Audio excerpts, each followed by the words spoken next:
Hey everybody, welcome to a very, very special episode of Force Chatter. Today, I have Lou and Keri here, and we're going to do something we've never done before. Something we've been trying to get up and running for literally 10 years now, I think. I don't know. Lou, when did we first start talking about? I know we talked about it at least in 2015. It was a long time ago. Yeah. So, we've been mentioning the Star Wars role-playing game before on our shows. This is created by Fantasy Flight Games. Even though FFG is in a state of maybe kind of belonging to other companies now, and there's some complicated things going on behind the scenes, it is still a thing. It is still up and running, and apparently there's new content coming. That's a rumor. A well-substantiated rumor. Vetted by people who are doing the working on the things. So I'm pretty excited about that. But what we're going to do today, we are going to run through a session. It might not complete the entire the storyline here. We might have to break up into two sessions, but we're going to run through the adventure that is part of the beginner's box set for Edge of the Empire. This is going to be an introduction for both Lou and Keri. Neither of you have played the game before, right? No. Okay.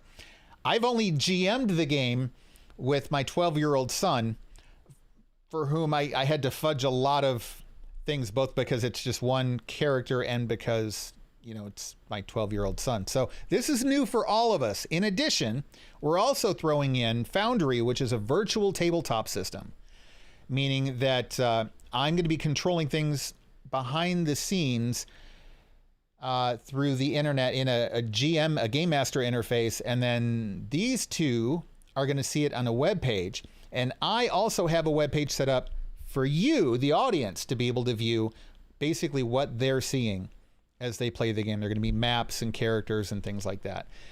So you're going to be able to see their dice rolls. You're going to be able to see combat, all of that.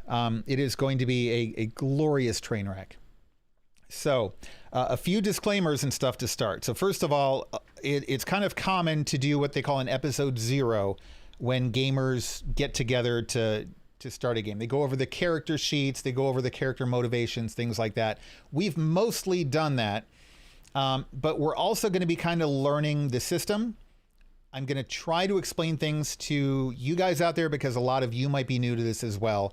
And hopefully this will serve as a good introduction to the FFG Star Wars system. So we're going to take it nice and slow and easy. This is, think of it as an episode 0.5 almost. Okay. I've got campaigns and storylines laid out well down the road, but for right now, we're just going to get into the swing of things and get started. In this system, the artwork you see, I'm not that good. So this is stuff I pulled off the internet, off of Pinterest and Instagram, and in a couple of cases, Wikipedia. If there's a credit on the artwork somewhere, I've left it on there. I want to make sure that people get credit when they're able to. I don't have sources for all of the artwork I found. We're also not profiting off of any of this, so bear with me. If you own any of this, please let me know. I'd be happy to give you a shout out on our podcasts, because a lot of this stuff is great. There's a lot of great Star Wars artwork out there, as a lot of people know. But it's not mine. Of course, Disney and Lucasfilm own the rights to all this stuff, et cetera, et cetera. Please don't sue us. First time using Foundry, first time GMing, first time for these two playing this system. And this is a boxed adventure. So the book that I'm using as a reference guide to pull a lot of the information out of also has a bunch of introductory tables and stuff strewn in that I have to kind of find my way around because I know that information. So it might take me a few minutes to scroll through the books a little bit. But that is it so far. Any questions from either of you before we start? Oh, lots of them. But all right. I'm going to answer this many, Lou. This many. You're going to have to discover that. This is why I didn't bother asking any. Right. All right. So we're going to head over to our gaming theater here, as it were. Okay. And what you should be seeing on your screen right now is the Foundry background. When you're playing the Star Wars role-playing game, there's something called destiny points. And the idea is it gives the characters, the players, the ability to control the storytelling a little bit.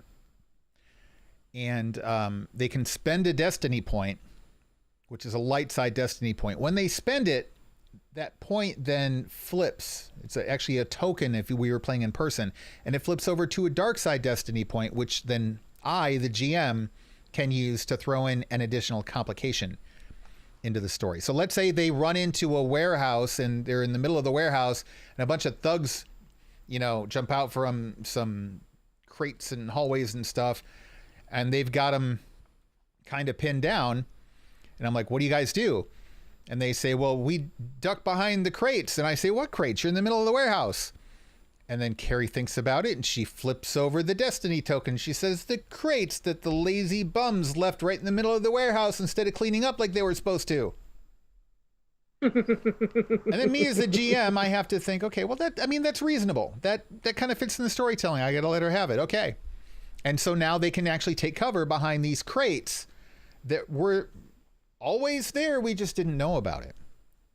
So she flips that destiny token over, which now makes it dark side. So now I can basically do the same. We can also use it to re-roll bad results. There are certain talents that you get that you can, a D&D analogy for that would be like magic spells, but this is more like super skills.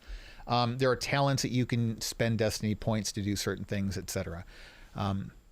The system is set up, just so the two of you know, to make liberal use of this. So use it as often as you like to. So at the beginning of each game, we roll a special die to see how many destiny points we have to spend for the game. So Keri, you are the newest of any of us. Oh, goody. So I want you to, in the chat window, in the lower right-hand corner, you see that little die icon above where you type in the text? Yeah. Okay. Click on that. Yep. And I'm going to show the viewers what it looks like on her screen right there. So I want you to click once on that force die thing at the bottom. Okay. Okay. And then hit roll. All right. So what that means. The dice are already trying to kill us, Lou. Right. Pretty much. I see that. So you guys start Keri. Out with, Sorry. Let me happy to help. pull up the system here. 0 light side, 1 dark side. Okay. And the audience there, you can see that little indicator kind of in the right-hand side of the screen. Right above Lou's head there. And that says 1 light though. I got to fix that. I like it. No, that's good. See, the force is with us. Do that. That's where it's supposed to be, Lou. Damn it. Okay. Now again, bear with me. I've never used Foundry before, and actually there are things I'm adding in to this campaign to kind of tie it into other things going down the road. One thing we do need to establish before we go any further, do you two know each other? I'm going to go back because I keep looking back and forth between the two of you. I'm going to go back to this screen.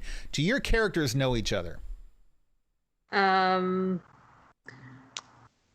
question. She's probably tried to rob it. She's probably tried to rob him at least once. Great. Okay, so the general premise starting out is the two of you. So let me set the background for the audience because I've talked to you guys about this. This campaign, we're calling it The Forge of Destiny because I had to have a name, and now it's destined to have a forge in it somewhere. Have to work on that. The Forge of Destiny. And it takes place after the destruction of the second Death Star. The Emperor is dead. The second Death Star has been destroyed. The first Death Star was destroyed. The Empire's obviously not having a great time of it, but they are so numerous and they have expanded throughout so much of the galaxy that a lot of the galaxy is still kind of being run by the now somewhat disorganized empire. So you've got different little warlords set up, and you've got crime syndicates, and you've also got the rebels who are going around and trying to restore order to the galaxy, but like in a happy, fun way. Right?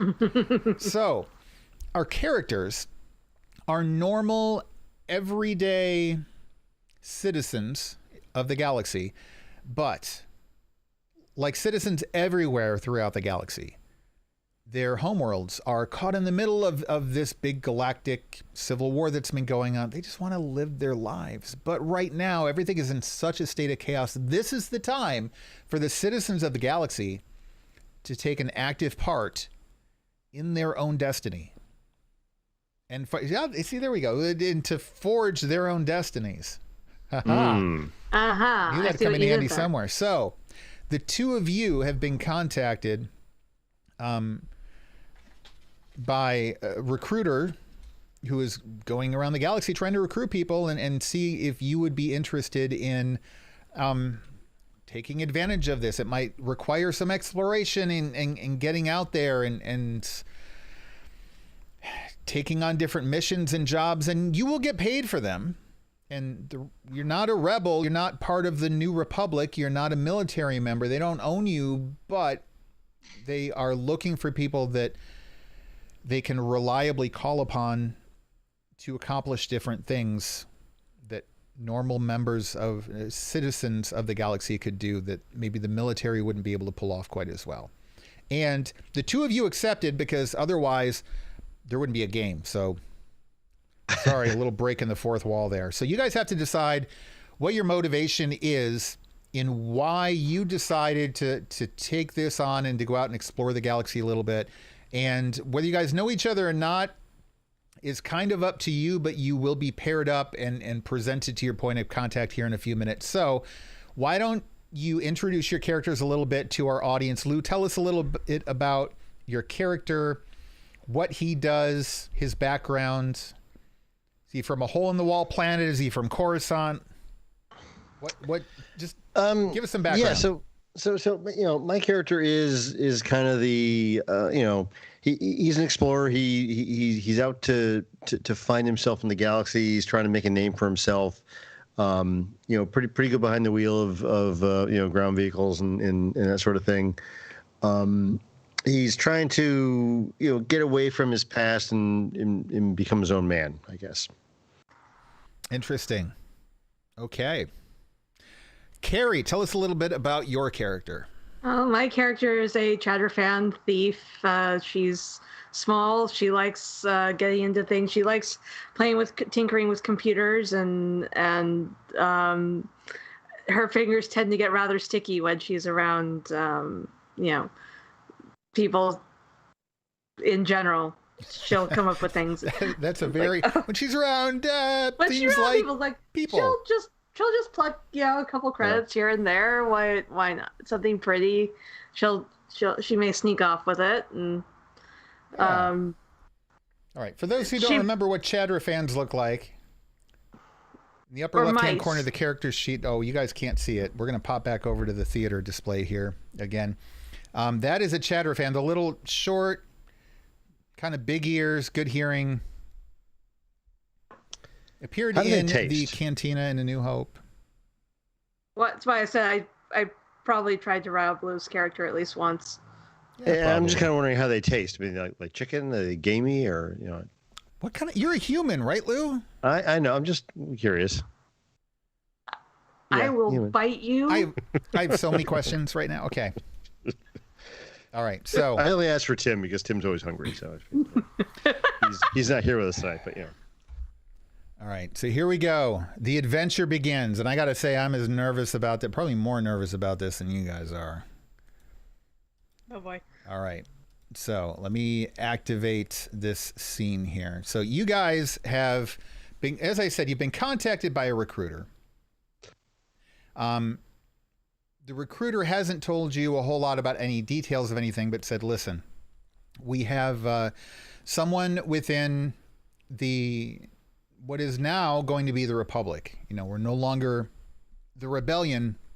because we're no longer rebelling against the Empire. We are now declaring the Republic is back. The Republic is the governing body of the galaxy. And while we are going to recover that in the core worlds and set that government up to expand outward from the core, we need a lot of help out in the Outer Rim and the Middle Rim and all of the other rims. Like, the core is good, everything else is a bit of a mess. So we're going to put you in contact with someone who is going to get you started out and set you on a path that is going to help you reclaim your worlds and your area of the galaxy, as well as just make things better for citizens of the galaxy all around. Okay?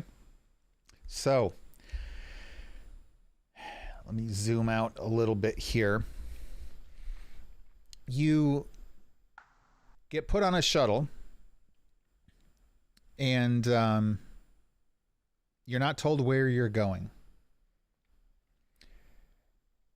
The shuttle drops out of hyperspace near this base here, and the pilot explains when he stops this ship that you're not going any further than this, but you have an incoming communication.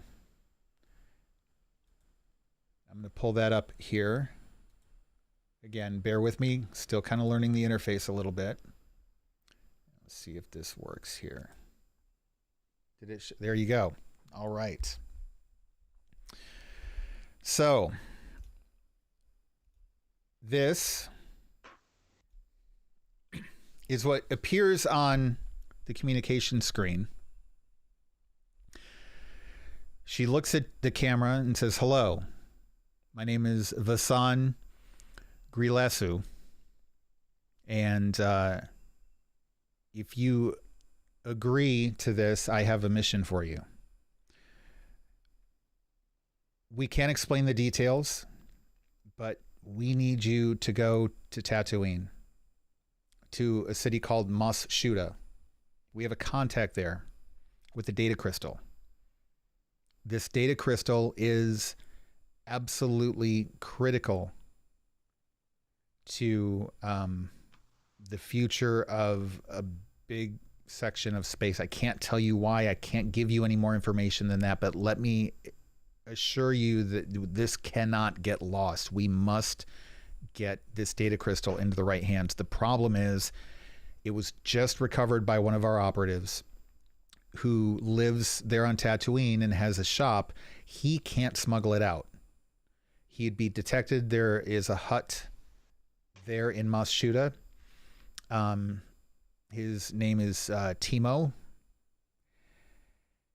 Timo's already a little bit suspicious, and if our contact is seen trying to leave and do anything other than running his shop, he's not going to make it out of the town alive. So we need you to go in and retrieve this data crystal and get off of Tatooine. Once you're back in space, we need you to trigger the transponder we're about to give you.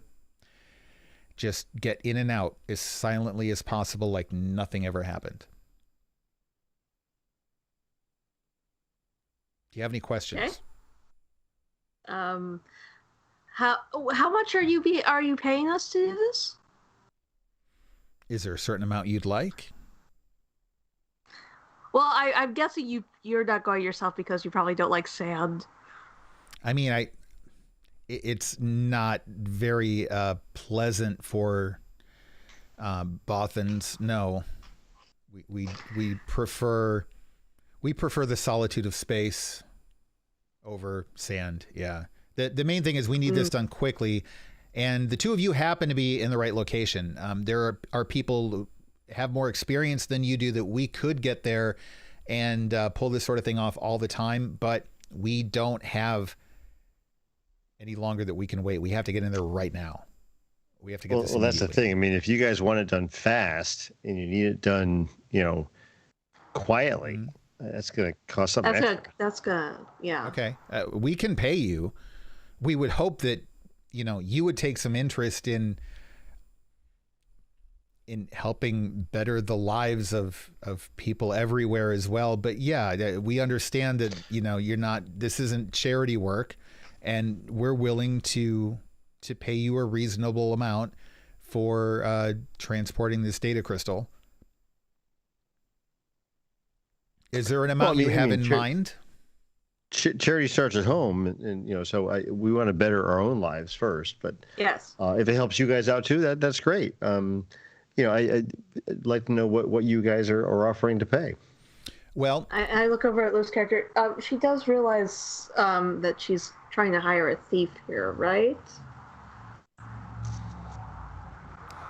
I mean, just means you're good at getting things secretly and quietly and get out. So exactly, she's come to the right people. It's just what is this worth to you? There's a reason we're coming to a thief and a driver. And yes, I can hear you. You're not the only species with exceptional hearing. Given that this should be in and out in, a matter of a day, maybe less. I mean, you're basically going to drop in the afternoon and go out either later that evening or the following morning at the latest. We would normally pay 100 to 200 credits each. We're willing to give you each 500 credits for this job. 500? I mean, if you're usually paying 1 to 2 and you're willing to pay 5, you should be willing to pay 1,000 each. Yeah. All right, Lou. So roll your negotiation skill. And before you I should... Okay, Eric, I can't see my token on the screen. Oh, yeah. Anymore. So you're not going to be able to actually do that without seeing your token. So what you're going to want to do, Lou, we're just going to... Oh, I can, because I have my sheet up. Because remember, I can't do it the easy way, so I have to do it the hard way. No, you can do it the easy way because we fixed it. But actually, if you just go to the chat window and you pull that up. So let's build your die roll here. So this is something that might be new to people. This is called the narrative dice system. So they don't have numbers on the dice. They have ability dice, which are green. They're 8-sided die.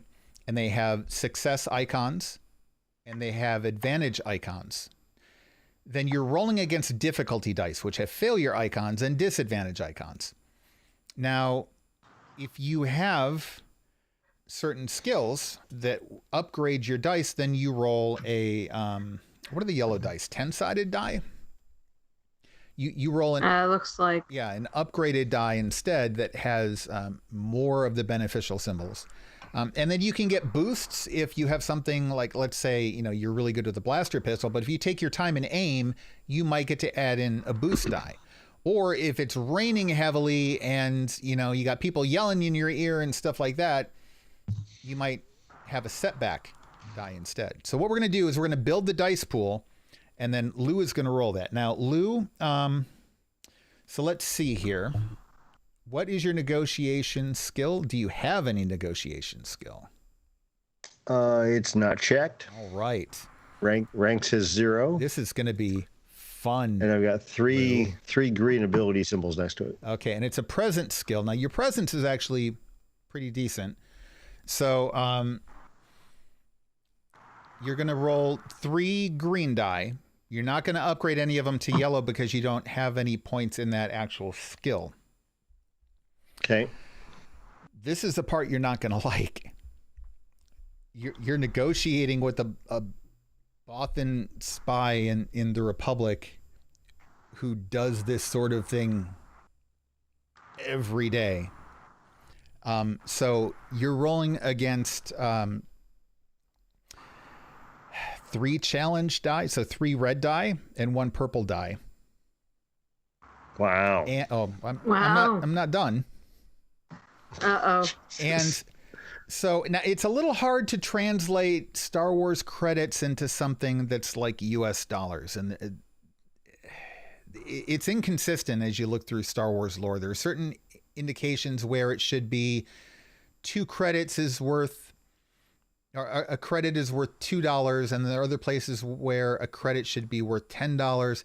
We're going to go with, based on what we're going to be interacting with in this system, we're going to go with about a 10-to-1 ratio. So 500 credits is about $5,000. So you're going to take, I should give you a couple of setback die, but we're going to give you one setback die because honestly, 500 credits is already pretty generous, and she's well aware of the fact that it's pretty generous. So just so the people there can see what we're doing, Lou has 3 points in presence and no points in negotiation. She has 4 points of presence. That's her base characteristic. But then she has 3 points in negotiation. So 3 of those purple are going to be upgraded to a red. And then he's going to take 1 setback. So Lou, once you get that in your dice pool, go ahead and roll. Yep, I got it in there. Okay. Okay, so what we did is we totaled up the number of successes and subtracted the number of failures. There were 2 failures left over, so he did not succeed. And then after that, you get advantages and disadvantages. So you might fail, but there might be some good side effect of it, or you might succeed in shooting the stormtrooper you're aiming for, but then in the process, the stormtrooper falls over dead right onto the alarm panel. So in this case, Lou, you did not succeed. However, you also didn't offend her. Okay. That's your advantage. And that sounds paltry, but it's I'll take it. Thing. She says, I understand the desire for more credits.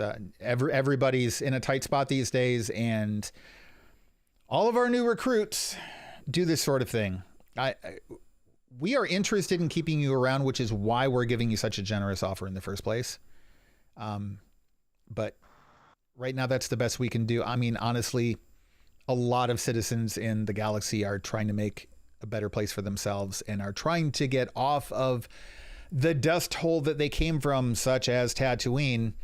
And I mean, this is already a good long-term opportunity for the two of you. This is a very generous first job. I hope that you accept. We do have much more work for you in the future if this arrangement and relationship turns out to be successful and beneficial. Well, I mean, steady work is important to us, I think, yes. right? I mean, yes. I think we can live with this arrangement. Okay. Yes, and stealing something, this sounds like a challenge. I'm up for a challenge. Okay. I mean, you're not so much stealing it, it's being handed to you, but well, yeah, you are definitely smuggling. She works better when she thinks she's stealing something, so let's just let that it makes go you with feel that. better. I understand completely. So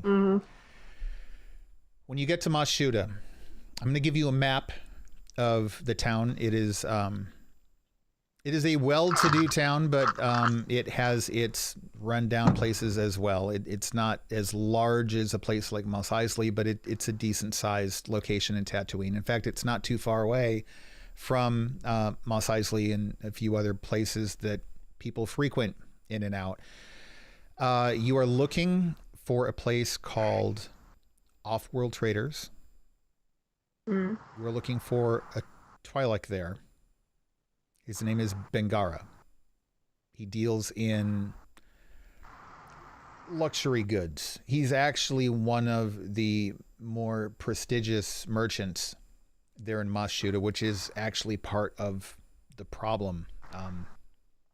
He's very well known. He's very prominent. He has no way to get this crystal off planet himself.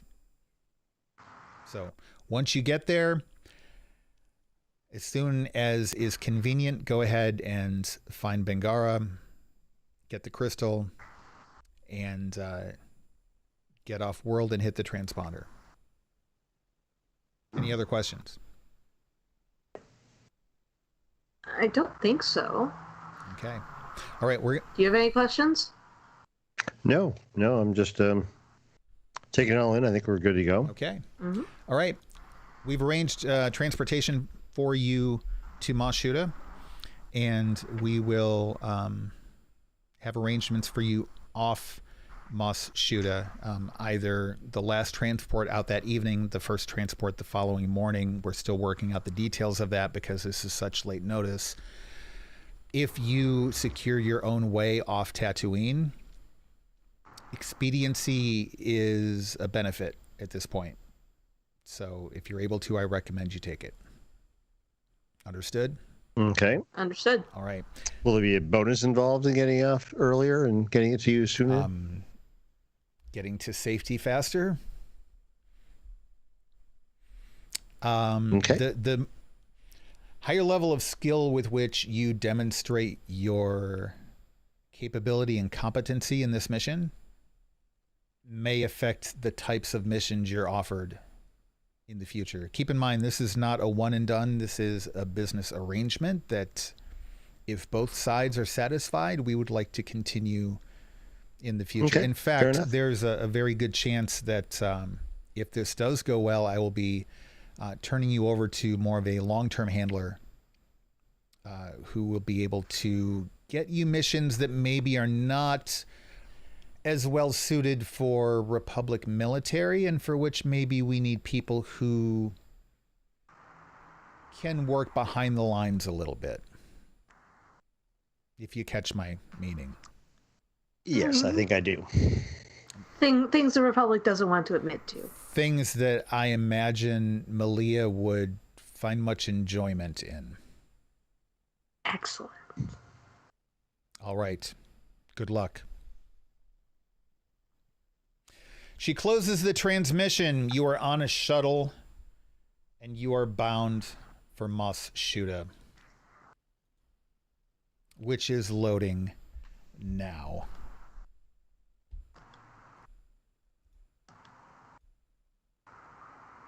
I hope. It should be loading. I do not own any token for Got this it. seat. So stand by a moment.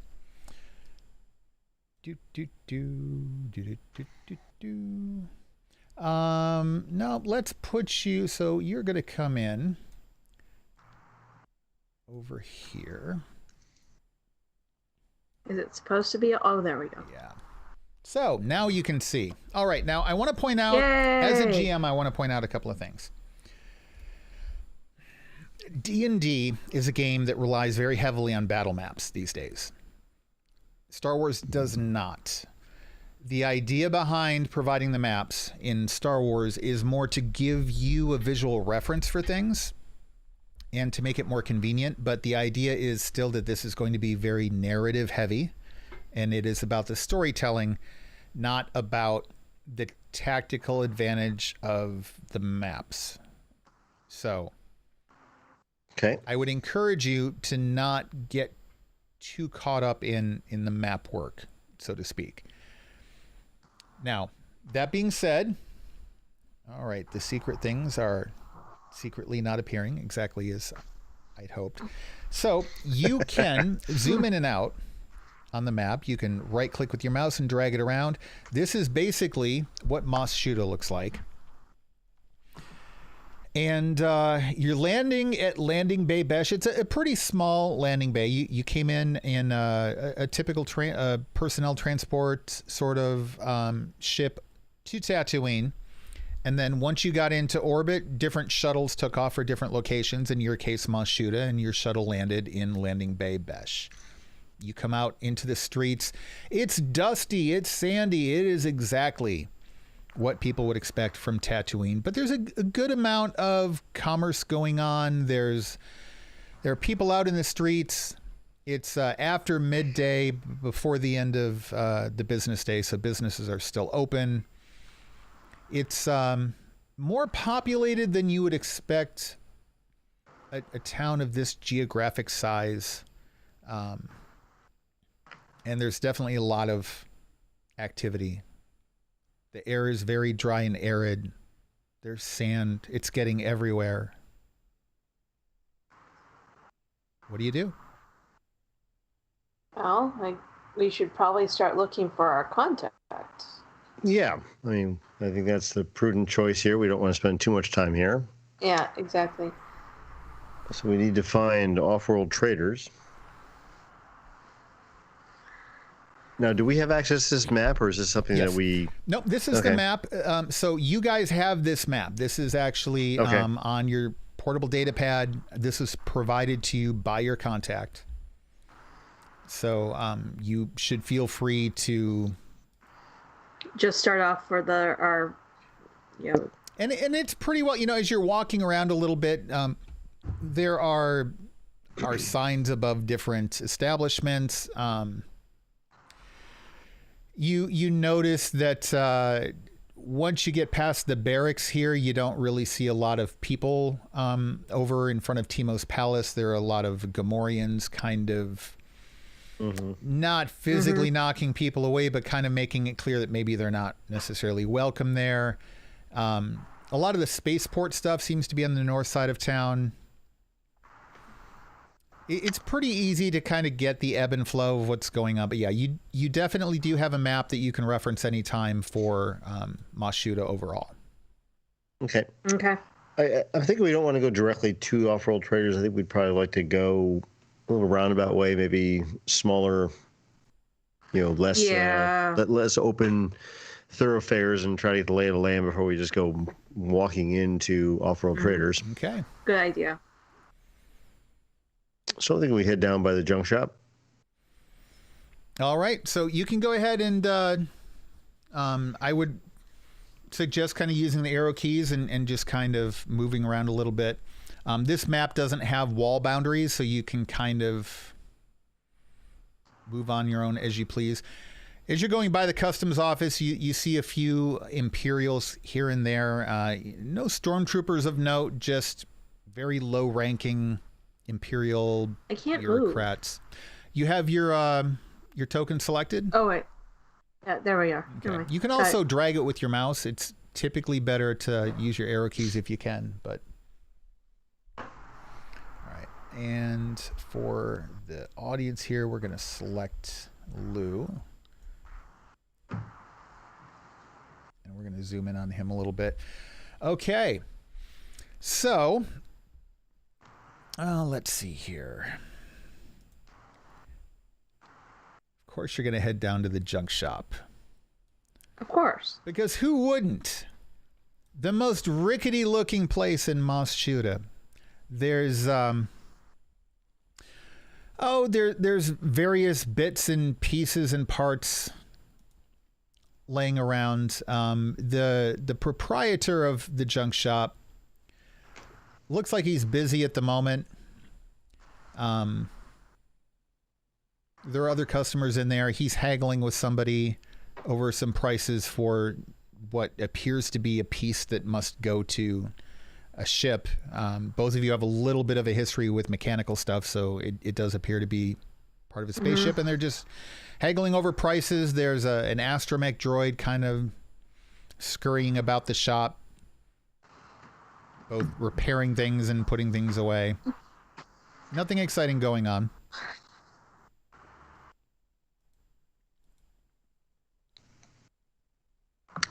Okay. What can we see from here of Off-World Traders? Comings and goings. Anybody kind of hanging around watching the place? No, it looks like general normal activity. People wandering in, browsing, walking out. Normal activity on the streets. There does not seem to be anything that is immediately suspicious. However, why don't you go ahead and roll a perception check, because that's the type of thing you should do when you're looking to perceive things. Sure. And we'll let both of you roll a perception checks. You're going to want to roll against. Okay. We'll say. So we'll say against two purples. Against two purples? Yep. Okay, how do I add against two purples? Okay, so perception is based on, is it cunning? I don't have a character sheet up. Okay. Yeah. So Malia's cunning is 3. So that would give you 3 dice. And perception is... You don't have perception skill. Yeah, it's coming up. It's coming up as 1 yellow, 2 green, and 2 purple. Is that How does that sound? Yeah, maybe. Kosher? I've got a little cheat sheet thing here, and I didn't write down that you had any points at all in perception. Do you? You. So I've got Yep. I've got a rank of 1 in perception. I have a rank of 1. Yep. It's one of my career. And I just Right. shot my Thingies. mouse across the floor. That's awesome. Yeah. So the fact that it's a career skill only affects how much you have to spend to upgrade it. Okay. So when I click on my perception roll, I've got 1 yellow, 1 green against 2 difficulty. Yep. So the way this works is you take the attribute or the characteristic that is associated with the skill. In this case, it's cunning, and you get that value. And then you take the skill itself and you get that value. Whichever one is higher is the number of dice you're going to roll.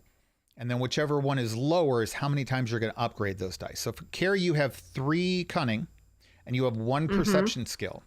So the 3 cunning is going to give you 3 green dice, and that 1 perception skill is going to upgrade 1 from green to yellow. Lou, kind of the same boat, but you've got 2 cunning and 1 perception. So that's going to give you 2 green dice, and then the lower number, the 1 perception, is going to upgrade 1 of those to a yellow. 1 to yellow, yep. You're both going to roll against 2 purple. There are no setbacks. I could maybe throw in 1 arguably because it's a busy street with lots of people, but then you could also argue that there are advantages to that too. So we're just going to leave it nice and simple and have that be the dice roll. So Lou, why don't you go first while I retrieve my mouse off of the floor? Okay, so the yellow dice and the red dice have one side that has a special icon on it. The yellow one, it's called Triumph, and the red one, it's called Despair. Triumph automatically counts as a success, but in this case, you also had a failure, so they balanced each other out. You had an advantage and a disadvantage, so those balanced each other out. However, you still get the triumph, and a triumph typically is something that you can spend. You spend advantages and you spend triumph to either change this, not necessarily change the story, but to add information into the story, or in some cases do more mechanical things during combat as far as game mechanics go, etc. So I'm going to hold off on that for just a moment. I want Keri to go ahead and roll.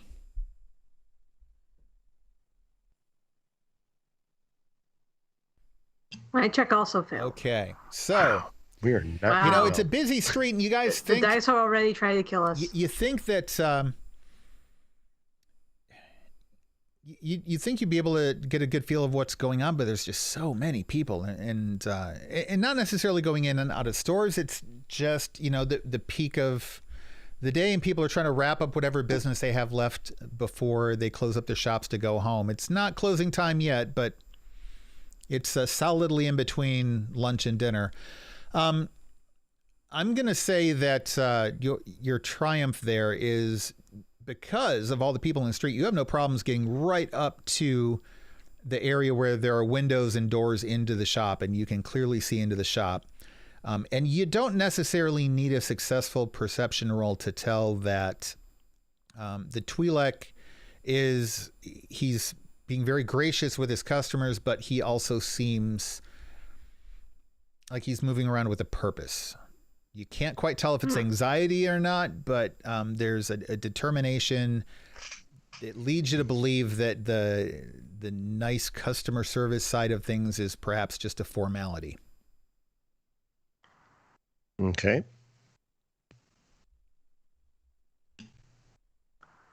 Okay. You guys are the storytellers, so you tell me what you're doing. I'm going to slip in and see if I can get a closer look at what's going on with the shopkeeper. I use my stealth skills. So I want to point out that stealth is like you are actively trying to hide. If you get caught stealthing into a store, People are going to wonder why you were trying to actively hide in this store. It's immediately going to set off red flags. Point. I'll let you do it if you want. But just as a clarification, the stealth skill is not so much about blending in. That would maybe be more streetwise. More streetwise. Okay, so if you want to roll streetwise, we can do that. So streetwise, is that against intelligence or cunning? Since I know you guys have your character sheets up. Oh, I do here too. Let me click that. Okay, so cunning. Streetwise is a cunning skill. And you have a level 1. I have a level 1 skill, so it's going to be 1 yellow and 2 green. And I'm going to say this is going to be an easy check, so just roll against 1 purple. How do I... What's up? How do I downgrade this? So if you right-click your mouse on one of the numbers for the dice, okay, then that will downgrade the dice. Okay. I was like, suddenly I have 14 difficulty. Like, no. Wow. I mean, if you want to, I'll let you. No. Dear gods, no. Nothing like having a seal-proof cup, but then the seal gets all crinkled up and won't stay in place anymore. Okay. That was wildly successful. That was wildly successful. You blend not last right in. You just weave. The shop isn't crowded necessarily, but there are some people in there browsing. And you weave right in and you manage to find your way to some products that look like they're right up your alley. Some clothing items that are about your size and seem to kind of match the style of what you're currently wearing. And you position yourself right between other shoppers, and you've got a very clear view of everything going on in the store. Lou, what are you doing? Are you also in the store? Or are you outside? I'm still outside. I think I'm just going to kind of hang out by the entrance and, kind of just see if I can pick up any patterns or, comings and goings of people that may look like something we wouldn't want to be involved with. All right. Why don't you roll the streetwise? Okay, and I've got just 2 green die for that against 2 difficulty. When I bring that up. Okay, go for it.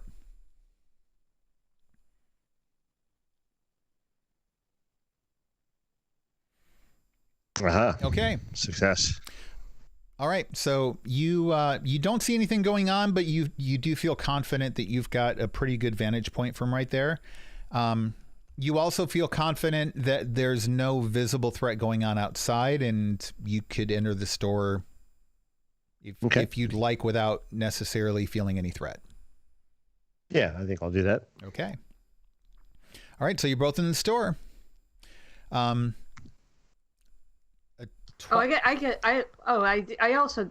got to remove 1 setback die for the street smarts anyway, because I had street smarts. Yep. I forgot about that. And that's you remembered. That's important Yay. to remember. Yeah. Yay. Yeah, ladies and gentlemen, as players, you should remember that your GM is not going to remember every single tiny thing about your character, because he's also keeping track of storylines, NPCs, plot twists, where the story's heading, etc. Okay. There's a bunch of things going on in their minds, and they're not going to remember that, you get a +3 such and such if your clothing is damp but not wet. Like it just, we're not thinking those things. Mm-hmm. So, okay, so you go in. Lou, as you walk in, the Twilight that was dealing with another customer bids farewell to that customer and looks at you and says, "Oh, greetings. Welcome to Off-World Traders. Feel free to browse our wares, and if you have any questions, please let me know." Thank you. We're new here to the port, and we were sent by a mutual friend. All right, I have some interesting things to show you over here in this section of the store, and he kind of Takes you back into an area where there are no other customers, still definitely within the public area of the store. He says, you should not be speaking so loudly of, quote, mutual friends, especially given the circumstances. What circumstances are we up against? I say quietly in the corner of the store. Why are you here? We're here for a crystal. And who sent you? That would have been good to write down. Okay. I'm not going to expect you to remember the person's name, but you give the name of the Bothan? Yep. Okay. It says, she only sent one of you? I didn't say I was alone. Well, how many people do you have with you? I'd rather not disclose that at the moment. You need to figure out a way to get the hell out of Mos Shuuta with this data crystal, and you need to get out soon. I assume you were briefed on Timo the Hutt? A little bit. Yeah. Well, we're staying clear of Timo. Well, you think you are. He knows about the data crystal, and the problem is he doesn't care about the information that's on the data crystal. But he thinks he does. See, he thinks the data crystal has incriminating evidence against him by one of his family members. And he's intent on getting this crystal and interrogating whoever it is that has a crystal. In fact, he is currently interrogating someone who he thinks had the crystal right now. That person doesn't have the crystal, as Timo's about to find out. So you need to get out of here before the streets start teeming with Timo's guards. No pun intended, because right now, the only reason you're able to walk around freely is because he thinks he has the perpetrator. Then I think we need to get moving. Yeah, I really think you do. So how many people do you have here with you? Like I said, they're in strategic places. I think I just want to get this crystal and get moving. All right. Well, depending on how many you have, just keep in mind you might end up leaving them behind. As the two of you are talking, someone comes into the store, looks around for Bengara and sees him and immediately starts walking over to him. Bengara sees this individual and says, hold one moment. And he steps over to this person who leans in and whispers something to him. And then steps back and starts looking at some of the clothing on the rack. Bengara very quickly comes over to you and says, well, looks like you're going to be getting out sooner than you'd hoped. You need to get out now. Here's the crystal. He hands you the crystal. He says, you need to get out of this store. Timo's apparently got his people coming here to this store. Go out around the corner, hang out in the cantina for a little bit until Timo's thugs move elsewhere, and then get off of Tatooine. Is there a back way out of the off-road traders shop? Follow the other customers out of here and just head to the cantina. It's the safest place for an off-worlder to be right now without drawing suspicion, and you need to not draw suspicion. Get out now. Okay. Bengara walks away from you. Okay. So while Seklo's talking to Bengara, I walk past Lou. I walk past Seklo and palm the crystal from him. With him knowing or with him not knowing? Well, he can know. I think I knew because I see, Lily walking towards me. I kind of make sure I can get the crystal to a low enough height so she can grab it. Okay. I just wanted to make sure I needed to know whether you had to roll for it or not. Nope. Okay. Okay, and then I hide it in my toolkit. Okay. Okay. And we make eye contact, and we're moving on. I kind of give a high sign that we are. I don't make eye contact. I just walk out. Okay. He does. He's not quite the spy that you are. Okay, so we truck out the front entrance and casually walk around the corner. So as you do, from pretty much right out across from you, and give me a moment, I'm gonna help you out with some visual aids why are you here. going that way when there's an alley right here? No. You guys are. I'm going to drag you to where you guys are at. You guys are down. Oh, that didn't drag quite the way I wanted it to. Are you dragging your thing or no? There we go. You guys are more like down here. And give me one moment. And you have some Gamorreans over there that are coming over toward the off-world traders. And as they see you come out, roll perception. Both of us? Yeah, sure.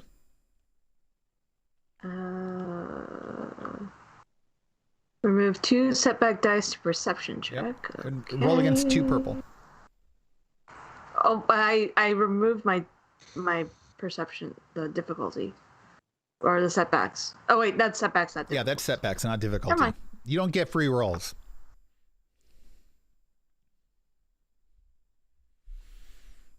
All right, so let me, for the sake of our audience here, let me pull the chat roll back up here.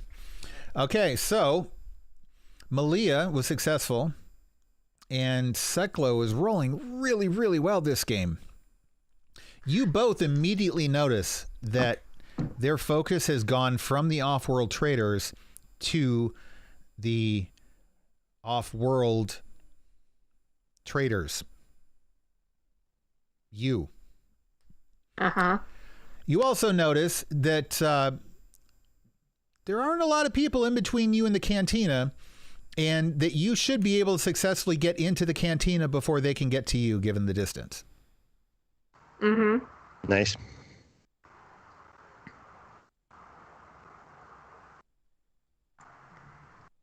What do you do? I head for the cantina as fast as my little legs could carry me. Okay. And I go to the cantina as well, casually, not running.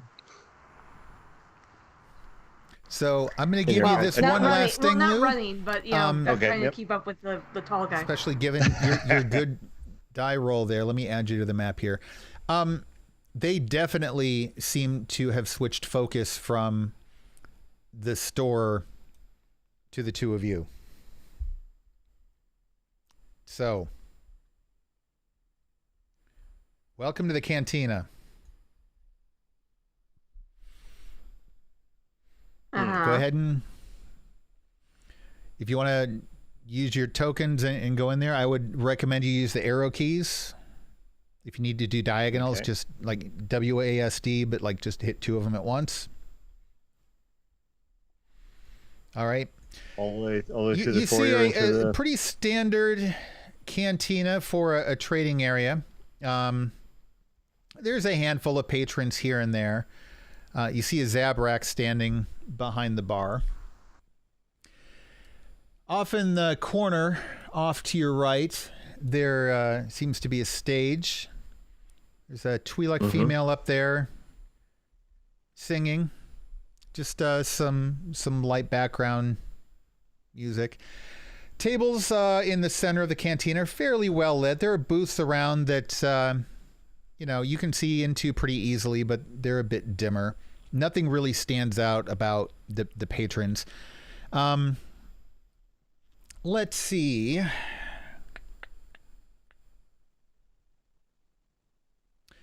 Survival. Let me look at some of these skills here.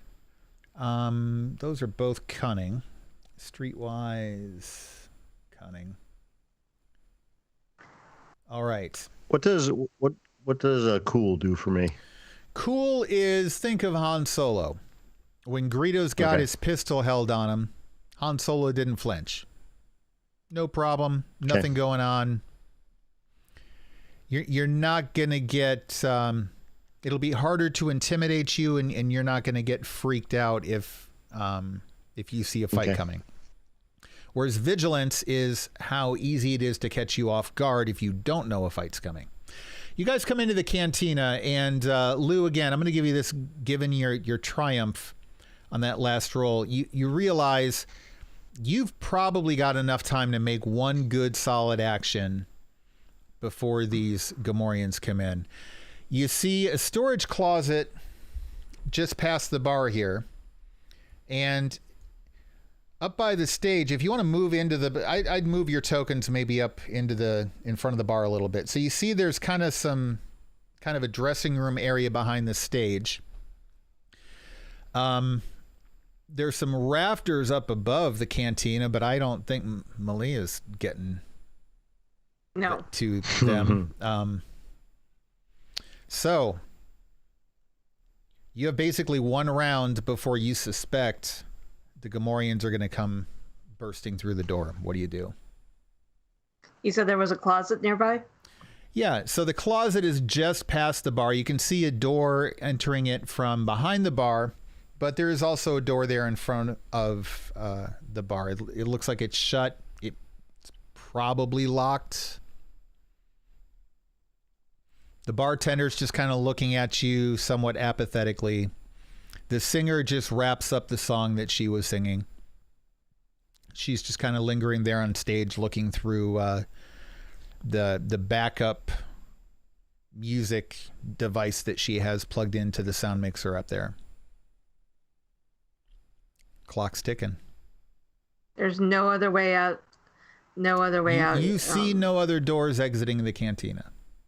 Okay, well, I'm going to head for the storage closet over here. All right, make a skullduggery check on the seemingly locked door. So I believe skullduggery is against agility. Mm-hmm. So that gives you 3 dice. You've got 1 point in skullduggery, so that makes one of them yellow, 2 of them green, and it does not look like a very complicated lock at all. So I'm going to give you just 1 purple die. However, you are in a hurry, so you are... I bypassed security. I would remove 1 setback. Okay, good job. So I'm going to show the viewers at home what this check would normally look like. That black die there would be a negative die, a setback die. But you're correct, Keri. You don't actually roll that one. So go ahead and roll. Okay.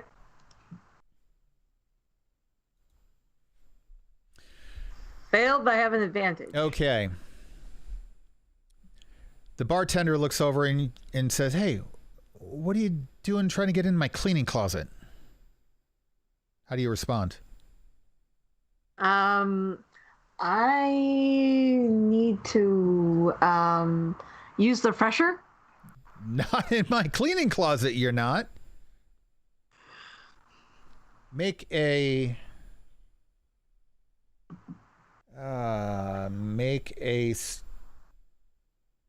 streetwise check, Keri. In the meantime, Lou, what are you going to do? I am just kind of following behind Mila and kind of seeing where we're going to get to. All right. I'm getting all kinds of advantages, but no. Malia, you realize that you are small enough you could probably duck under one of the tables, or at the very least hide kind of off at the edge of the bar, and people might not see you right away as you come in. So it's not going to be. I am full. Going to go and hide right about here. All right, go ahead and drag your token to where you want to hide. So you're not going to be completely unseen, and if they come in looking for you, they're going to find you pretty quickly. But it might give you a split second or two to get the jump on them. In that particular spot, you might not be able to get past them and out the door, but that's where you're at right now. Lou, what do you do? You have seconds left. I'm going to try to pick up in discussion with the dancer on stage. She's coming off the stage. I want to try to kind of blend in and kind of chat with her. All right. So you're going to try to take the casual approach as if just blending in, right? Yeah. Okay. And with her, I've been there for a while, just kind of hanging out. Are you talking to her directly or just loitering around the stage? I am. No, I'm talking with her. Okay. What do you say? I just, ask her how long she's been here and try to make small talk and, Okay. being the swab and debonair guy that I am. Oh, yeah. Hey, thanks for listening to my set. Yeah. I've been here for about 6 months now, and she engages you in small talk. And you don't quite hear everything that she says because mid-sentence you have 3 Gamorreans that burst through the door very angrily. They start shouting, "Where are they?" And let's see. I'm going to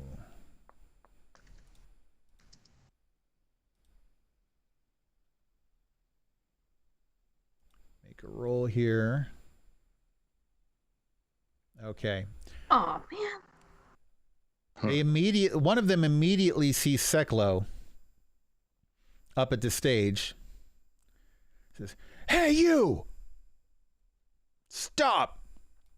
And he starts coming toward you. He's about right there. This one comes up and is looking around. He thinks he remembers there being a second one, and is kind of scoping around the tables and stuff. And this one's kind of hanging back by the entrance to make sure that nobody leaves. So, unless you're going to do some real fast talking with these Gamorreans, we're about to enter combat. Okay, before we run that, I got to run help my father real quick. Okay, we're going to take a quick intermission, everybody. Be right back. Okay. All right, so Keri, we are about to enter our first combat scenario. For the listeners at home, combat works very much kind of like the skills checks do. We're going to be rolling against weapon skills, and then you're going to have successes, failures, advantages, disadvantages. The thing to keep in mind is that the difficulty is going to be based on what type of weapon you're using versus the range that everybody is at. So in the Star Wars system, you have different range bands, are what they're called. And let me pull this up and make sure that I've got... You know, the problem with having too many resources is there's so many different places to go for the same things. So you've got engaged, which is up close. Oh, you know what? I hate it when he does that. Hold on, because nobody's going to be able to hear your audio right now. Oh. Yeah. Give me a sound check real quick. Check. Oh, Hello. yeah, maybe it is. Okay. Okay. So, you've got engaged, which is basically melee combat. You've got close range, which think of it as, I don't know, 6 to 10 feet away from someone. Like if you had a pistol and you're stationary and they're stationary and you shoot at them, you've got the average person's got a really, really good chance of hitting them. Okay. It's a pretty easy shot. Then you've got medium range, which is further away. Long range is even further. And then you've got extreme range. So, medium range would be, I don't know, depending on how long your driveway is, maybe the end of your driveway or several car lengths down a parking lot or something like that. Long range would be across a parking lot, and then extreme range would be down the street. Right. Each round of combat, you can take one maneuver and one action. A maneuver would include drawing a weapon, moving from one range band to another range band. Now, when you get to the bigger distances, it takes 2 maneuvers to do that. Taking cover, aiming, which gives you 1 boost die to your attack. So those are all examples of maneuvers. Now you get 1 maneuver per round, 1 action per round. You can never have more than 1 action. You can never take more than 2 maneuvers. If you wanted to take strain, you can take 2 points of strain to get another maneuver during a round. Okay. Now, the way combat works, you don't have hit points necessarily. You have a wound threshold, and I'm going to pull up your character sheet to give people an example here. You have a wound threshold and a strain threshold. So you are a Chadra fan, and not the sturdiest of physiques amongst species. Yep. So you have a wound threshold of 10 and a strain threshold of 2. And then the soak, a strain threshold of 12 and a soak of 2. When somebody attacks you, that soak is how much damage is absorbed by your armor, or some species have thick skin, etc. So if they were to do 5 points of damage to you right now, you would soak up 2 of those with your armor, and 3 points would get through, and that would go to your wounds. Okay. So you would have 3 wounds. When you get to 10 wounds, you're down. Pretty much pass dead. out. You're not necessarily dead. You are completely physically incapacitated. Yeah. Strain is similar, but strain, think of that more like a combination of endurance and mental energy. Okay. A high level of strain could indicate you have a concussion. You can't focus. You're physically exhausted. I mean, you might have strong muscles, but strong muscles run out. You just might not have any energy left in you. Stun weapons go against strain. When you take your strain threshold, your body might be okay, but you're going to pass out. You're going to be unconscious. Okay. Certain actions you can take will spend strain. You can spend strain. You can take strain based on if you roll disadvantages.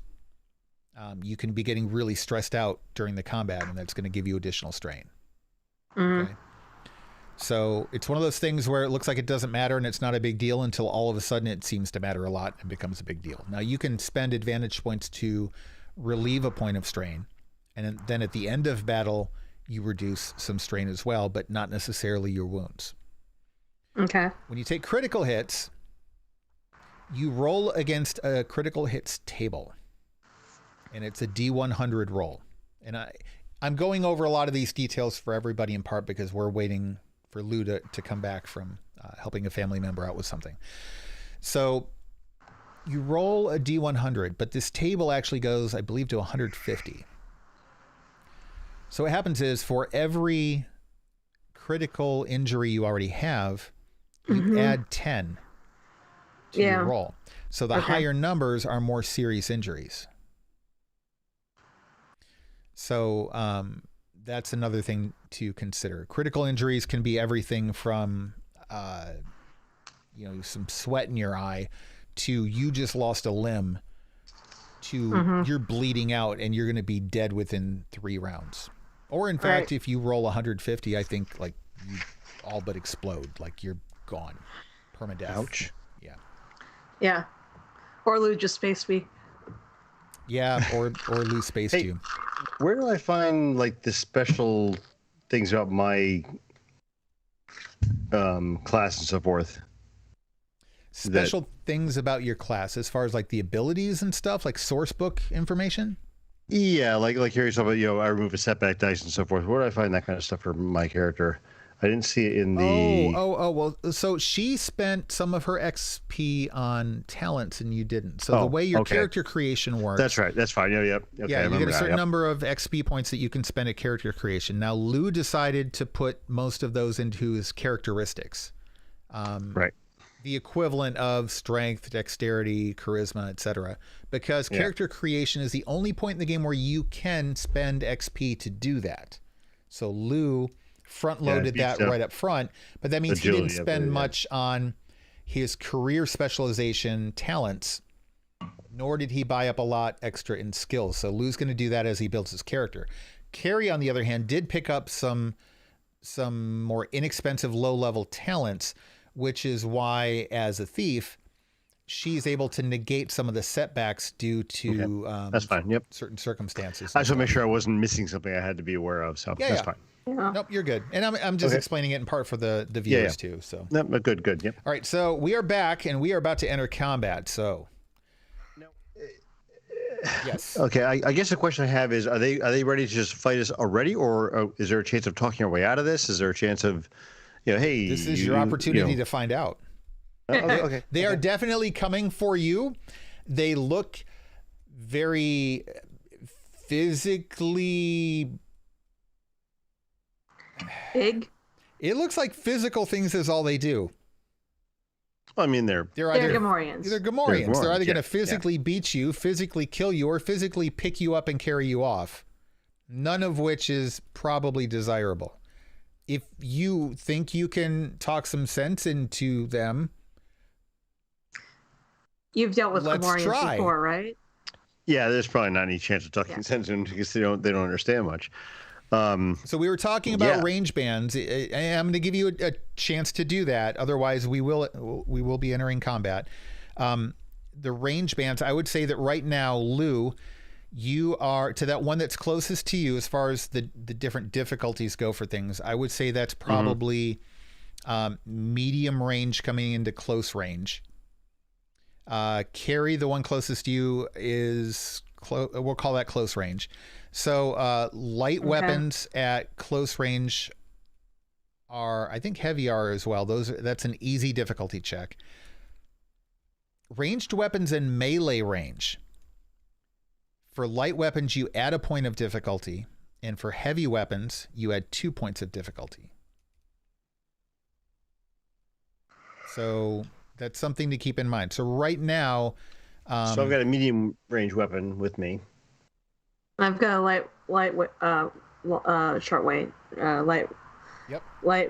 blaster pistol. All right, so let's pull this up for people here. So Lou, you have a blaster carbine, medium range, and that display isn't going to actually display it, but it's a heavy weapon, so it's more of a rifle sort of thing. 9 damage, 3 critical hit. So, I mean, everything in this building is well within medium range, so you're going to be fine. It's just you're going to want to avoid melee range as much as you can, just because it's going to be a little bit more difficult an attack. Right. It's harder to aim a rifle when you've got somebody literally right in your face, you know? Right.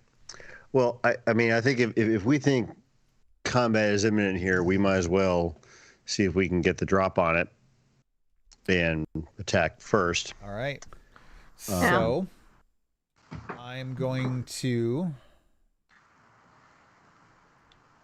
put you guys into combat mode here.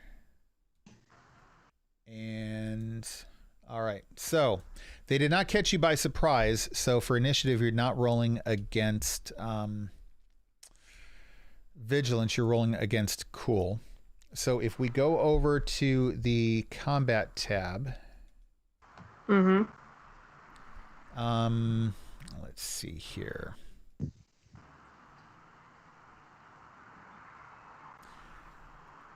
Will it let you do it from? So this is one of the areas of Foundry that I'm not super proficient, which initiative mode we're going to do. Okay, I'll look at group actions. All right.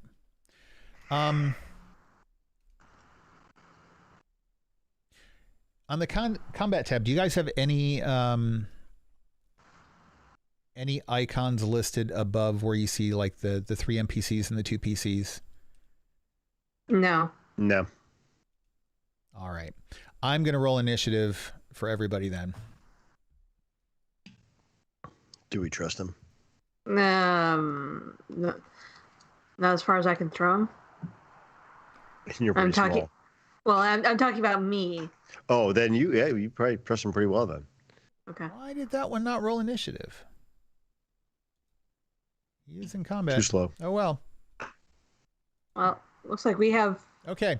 So, fortunately, the two of you did roll fairly well for initiative, and better than they did. So, once again, you get 1 maneuver and 1 action per round. You can take up to 2 maneuvers. To take a second maneuver, you have to spend 2 points of strain. Maneuvers include actually moving from one range band to another, aiming, drawing a weapon, which right now neither of you have weapons drawn. And then actions would be shooting, throwing things, etc. So The way initiative works in this game, so you'll see here on the screen, you've got PC, and then 3 NPCs. The two of you can decide amongst yourselves who is going to take which of those initiative slots. It doesn't always have to be the same person going first each round. So, who's going first? I'm going to let Lou go first since he's the one who's out in the open. Okay. All right. Lou, you just got voluntold. That's right. That's fine. Now, you said drawing a weapon and aiming are 2 different actions? You're only allowed 1 action per round? So drawing a weapon strain. is considered a maneuver.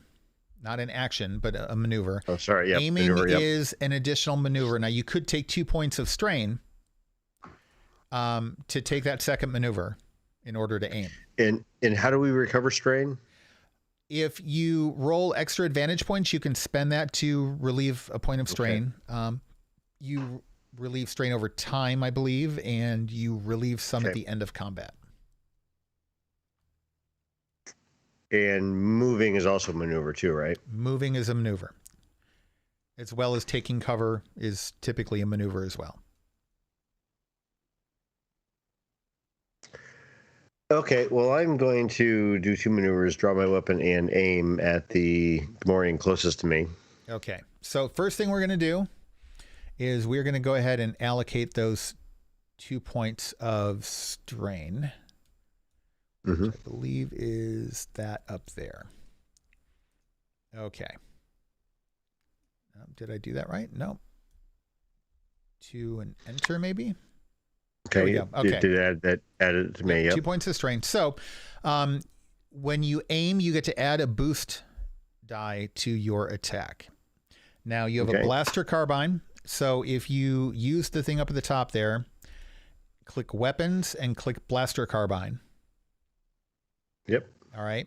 And then that should give you your dice pool. And what do you have in your dice pool at the moment? Just so I can show the viewers. I have 3 ability die, 1 proficiency die, and against 2 difficulty die. Okay. Now you are actually at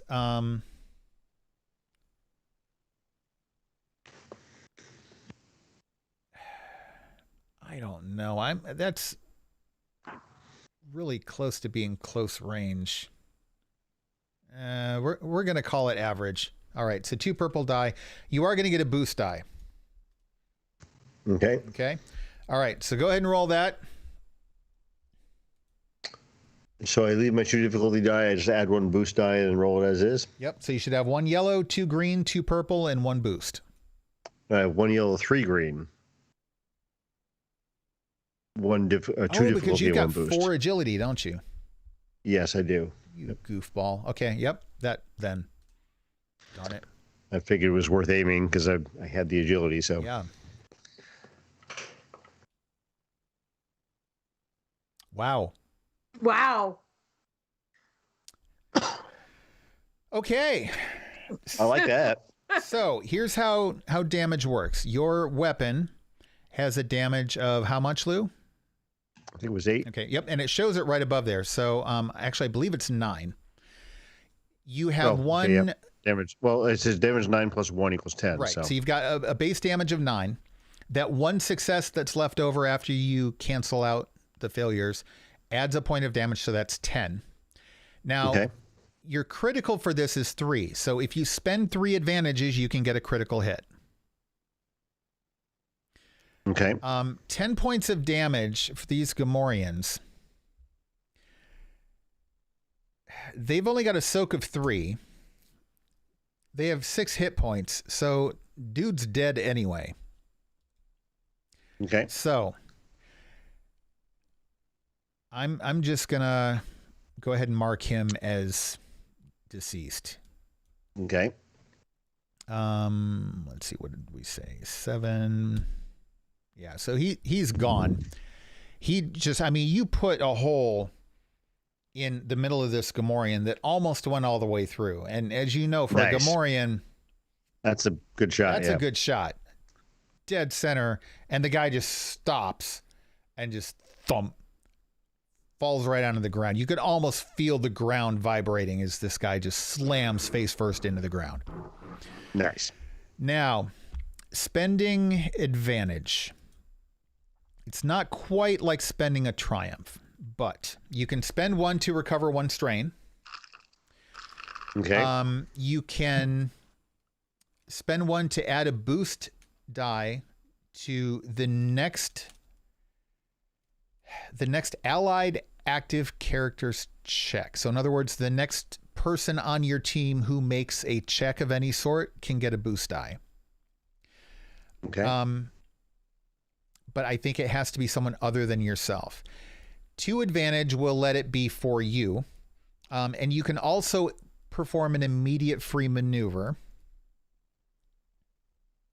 And you have 7 advantage. So I'm going to say you can wipe out both of your strain and either take an additional... Well, no, you can't do it because you're still limited to the 2 maneuvers per round. So you're not going to be able to take the other maneuver. So you're going to be able to add a boost die to someone. I'm going to go ahead and clear out both of your points of strain. Great. You want to add a boost die to yourself or to Keri? To Keri. All right. So this Gamorrean in the back here just kind of stunned, looked like, oh, crap. This one up here by Keri, kind of the same look on his face. So Keri, he's not looking at you right now. What do you do? I'm going to draw my light blaster pistol and shoot him in the back. Aim and shoot him in the back. All right. So again, technically that's going to be 2 maneuvers. Drawing a pistol and aiming. Oh, and I just did the wrong thing. Should be this up here for strain. Okay. So, under weapons, click light blaster pistol. Mm-hmm. Okay. And then that gives you, let's see, it looks like a yellow and 2 green. Uh-huh. And you're at close range, so you're going to take 1 of the purple off. Okay. And you're going to add a boost. Okay. So for the people playing along at home, your attack is going to look like that. All right, go ahead and roll. Okay. Nice. Nice. Okay, Sweet. So the same sort of thing, base damage of 5, and you add how many extra successes you have, which is 3. So that is 8 total damage. Now, this Gamorrean has a soak of 3, so he's going to take 5 points of damage. Mm-hmm. So you get him in the upper shoulder, and it kind of throws his body back a little bit. I mean, he's a Gamorrean, so you're not throwing him back too far, but he squeals in pain. That's like high-pitched, annoying squeal, and he just kind of looks at you like, I can't believe you just shot me. So the Gamorrean... Let me look something up here real quick. Yeah. All right. So he just gets this look of rage on his face and he dives for you. So he's going to take his maneuver to move right up into close range and he's going to attack. Now, he's only got a cudgel, but the downside is he's pretty good with it. And it's just going to be 1 for him because he's at close range. Oh, you know what, Keri? You added a boost die for aiming, but we didn't add the boost die for Lou. So I'm going to give you a choice. You can roll it right now, and if you get an extra point on it, this guy's going to go down, or you can save it and give this guy a setback. I'm rolling the boost dice right now because he's really big. Okay, go ahead and roll up the boost die. And we caught it just in time that we can kind of count it. All right. 1 success and 1 advantage. So as the guy's lunging for you with this cudgel drawn, he gets almost all the way up to you. He can't stay conscious anymore, and he just kind of thumps to the floor. In the meantime, this Gamorrean back at the back is just looking around like he's not even sure which of you to go for. So he's... Can he even see me since I'm still behind the bar? He saw that there's kind of the furry ball of something just over the top of the bar and a blaster shot, and whatever this furry thing is just beyond the bar that he can see, shot his friend, who crawled up toward it and then fell over dead. He knows there's somebody or something there with the blaster. He's seen enough aliens to know whatever it is, it's either crouched or short. Probably needs a haircut. And you're the closer one of the two, so he's coming for you. So he is going to get about, we'll say, maybe that far with his normal maneuver. He's going to strain himself to put one more. Now, these are minions, so they don't actually have strain points. So what I'm going to do is I'm going to give him a setback for the attack. So, again, it is going to be, he's going to be attacking you with the cudgel. Well, I guess Lou's still over flirting with the dancer. I don't know. And, yeah, he's definitely going to take a setback for this. I'm actually going to give him 2. Because he's supposed to take 2 points of strain. So I'm kind of fudging the system a little bit here, but for the sake of storytelling. So he failed. He does get an advantage. I don't know that it's going to help him a whole lot in this case. So that's the end of the round. It's up to you guys again who goes first. But you two are up. I'll still stay first if you like, Keri. Yeah, if you can take care of him. I have my blaster drawn, so I will. My blaster's drawn too, but it's not going to do me much good right now. Right. So I will aim at the Gamorreans attacking my friend over there, and I will also. I can take cover while I'm still aiming, right? So taking cover is a maneuver. Aiming is a maneuver. Right. So I'll take some strain, but and you'd have to describe for me what you're taking cover behind. I'm going to take cover behind the nearest table to me in the chairs, just to give me a little bit of a. I'd argue that because the tables are kind of flat, calling it cover might be. I'll give it to you, but it's questionable as to whether it's actually cover. And, as I approach that would probably be like an extra maneuver. Keri, whose side do you want? I Okay. So I would let you flip the table and take cover behind it, but those would be your 2 maneuvers. No, then I will just aim and fire. Given how close Keri is, I'm thinking aiming may be good. No, I'm going to aim and shoot the Gamorrean right now. So all right. So let's go ahead and roll. You've got what? 1 yellow, 3 green, and so. And 2 difficulty. Yeah, it's going to be 2 difficulty. You can see pretty well over top of all the tables, but. Well, I've got a clear shot because I'm on this raised area there, and the tables are down lower than we are. They are a little bit. Yeah. Keep in mind, you've also got Malia there. So I'm gonna give you 1 setback die, and then throw in your boost die as well. But between how much more carefully you have to aim, plus with the additional stress of the concern of how likely it is you could hit her, you're going to take a setback die too. Okay, so 1 proficiency, 3 ability, 2 difficulty, 1 boost, 1 setback. Yes, that is quite the die pool. Here he goes. All right. Wow. All right. Success. So, just doing some mental math in my head, I'm going to say that you put a blaster bolt right through the guy's skull. the Gamorrean doesn't even realize he's dead. He doesn't realize anything anymore. Nice. Oh, good. There's no witnesses. Oh, and then yep. A moment later, thump. He falls over. Took him a minute. Like that's how not dead he thought he was. That's how fast it was. Good. Yeah. He didn't land on Malaya, did he? No.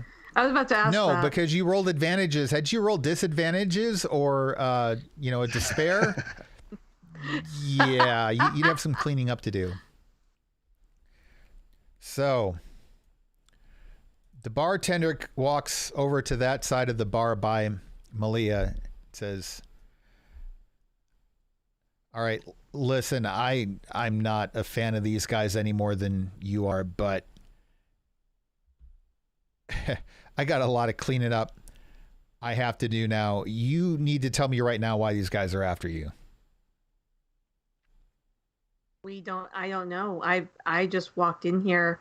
They were following me on the street. I walked into Yeah, you need to stop right there. I'm not even buying it. Listen, you guys need to get out of here. And if you're smart, you need to get the heck off of Tatooine. You need to get out of Mos Shuuta. And I hope you've already got a ship, because there are no ships available right now. There's one docked up in the northeast corner of town, but it ain't going anywhere unless it gets a new part. So, I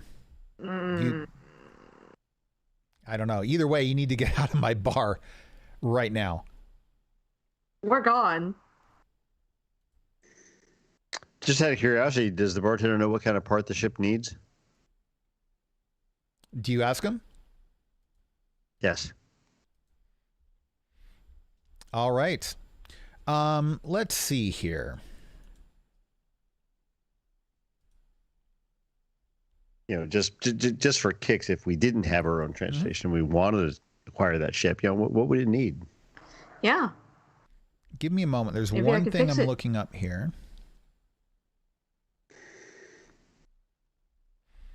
And it's one of those things where, unfortunately, the adventure book for this also has so many, explanations for things. All right. So you ask the bartender if he has any idea what it is the ship needs. He says, listen, all I know is what I overheard here at the bar. It apparently needs something called a hypermatter reactor igniter. All I know is that apparently it's not going anywhere until it gets one.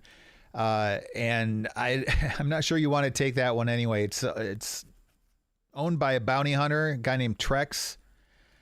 He's an associate of Timo, and he's not going to just let you waltz in onto his ship. So, probably not going to be an avenue you're going to want to take, but if you do, the only person in town who might have one of those reactor igniter things is going to be Vorin over at the junk shop. That's it. But either way, listen, I'm not getting you off planet. I am getting you out of my cantina. Now. Out. Fair enough. Okay, fair enough. All right. We're gone. So,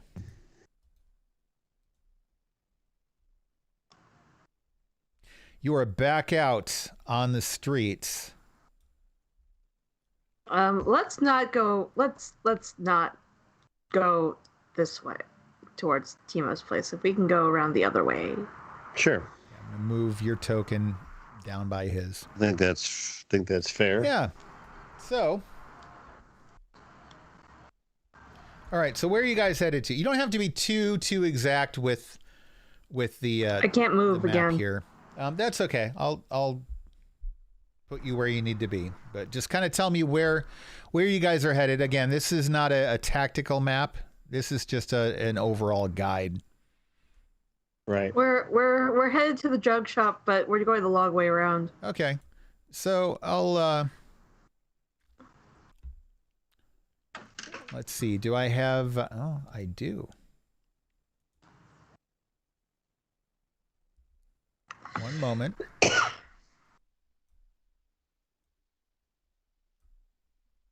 All right. You are at Vorn's Junk Shop. You're outside of a pretty nondescript building. It looks like all of the other buildings in town, and there's steps in front of you. The shop looks like it's open. You kind of checked it out earlier when you first shown up, and it's got way fewer people inside. In fact, from what you can tell, the person leaving the shop as you're approaching was the last customer. Oh, good. It's you see kind of a hunched older human male hanging out behind the counter and kind of going through some data pads and stuff, presumably going over the transactions for the day. He glances up at you, and then he turns to an R5 droid. It's kind of standing off to his side, and he kicks the droid. He says, you're supposed to tell me when I have customers, you bucket of bolts. Go outside and finish stripping that speeder bike wreck. The droid kind of boops at him like, huh. And then wanders off into the junkyard back behind the building. Okay. Let me correct something in the map here. Give me one moment. The wall that you can't see through is actually supposed to be one that you can see through but not walk through. So you go ahead and you can tell me what you're doing and stuff. But I think we introduced ourselves to Vorn, and we asked him, "Hey, Vorn, I've heard good things about you." You've heard good things about me. Yeah. Not from someone who's paying attention. It's always the way, isn't it? What do you want? What are you looking for? I was just wondering how one would kind of acquire passage off. I don't world know. I don't and out of the drive city these here. things. I just fix them. Yeah. Well, I do drive them, and be looking to see what I can use to get out of here. Well, I mean, I don't sell. I'm kind of tired of the sand, and I want to move on. That goes. I don't actually have vehicles to sell, though. I mean, I got parts for vehicles, but this is just a junk shop. we don't even have a speeder dealership in this town. You'd have to go up to, I don't know, Mos Eisley or Mos Vespa or something like that. There's nothing here. Okay. I mean, you get ships that fly in from time to time. You could, I don't know, try to buy passage on one of them or something, but I just got junk, and I buy and sell and trade pieces that other people use to fix their ships and speeders. So unless you got one that needs fixing, I don't know that I can help you a whole lot. Well, yeah, I heard there was a ship that does need some repair work, and we're kind of working with the owner to trade some of our skills to acquire some parts and get off the world from his ship. You talking about the crate fang up in the hangar? Yeah, exactly. You working with Trex? Yeah, a little bit. Oh. Here and there, we've traded services in the past, and we're looking to book passes, and he needs some parts, I heard, and I'm trying to help him acquire them. Okay, so you're not part of his crew, but he hired you. No, we're totally independent. Yes. So what is it exactly you're doing for him? Because he's already got me looking for parts for his ship. What's your involvement with this then? We're trying to help him get the parts faster. If there's anything we can do to help you listen, get the parts. If you're trying to shake me down or something. No. No.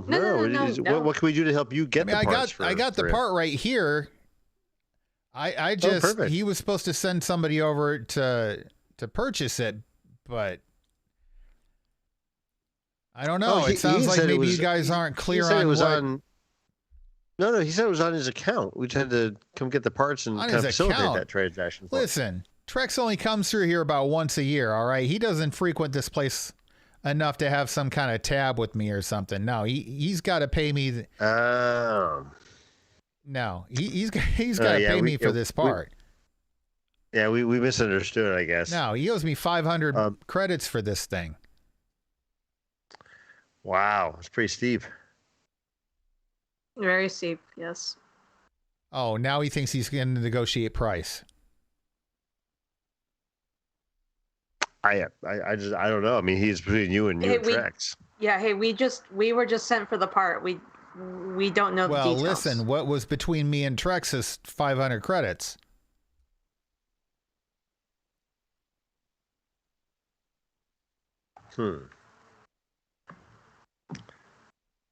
It's a little more than we have on us. Yes. Well, what are you suggesting?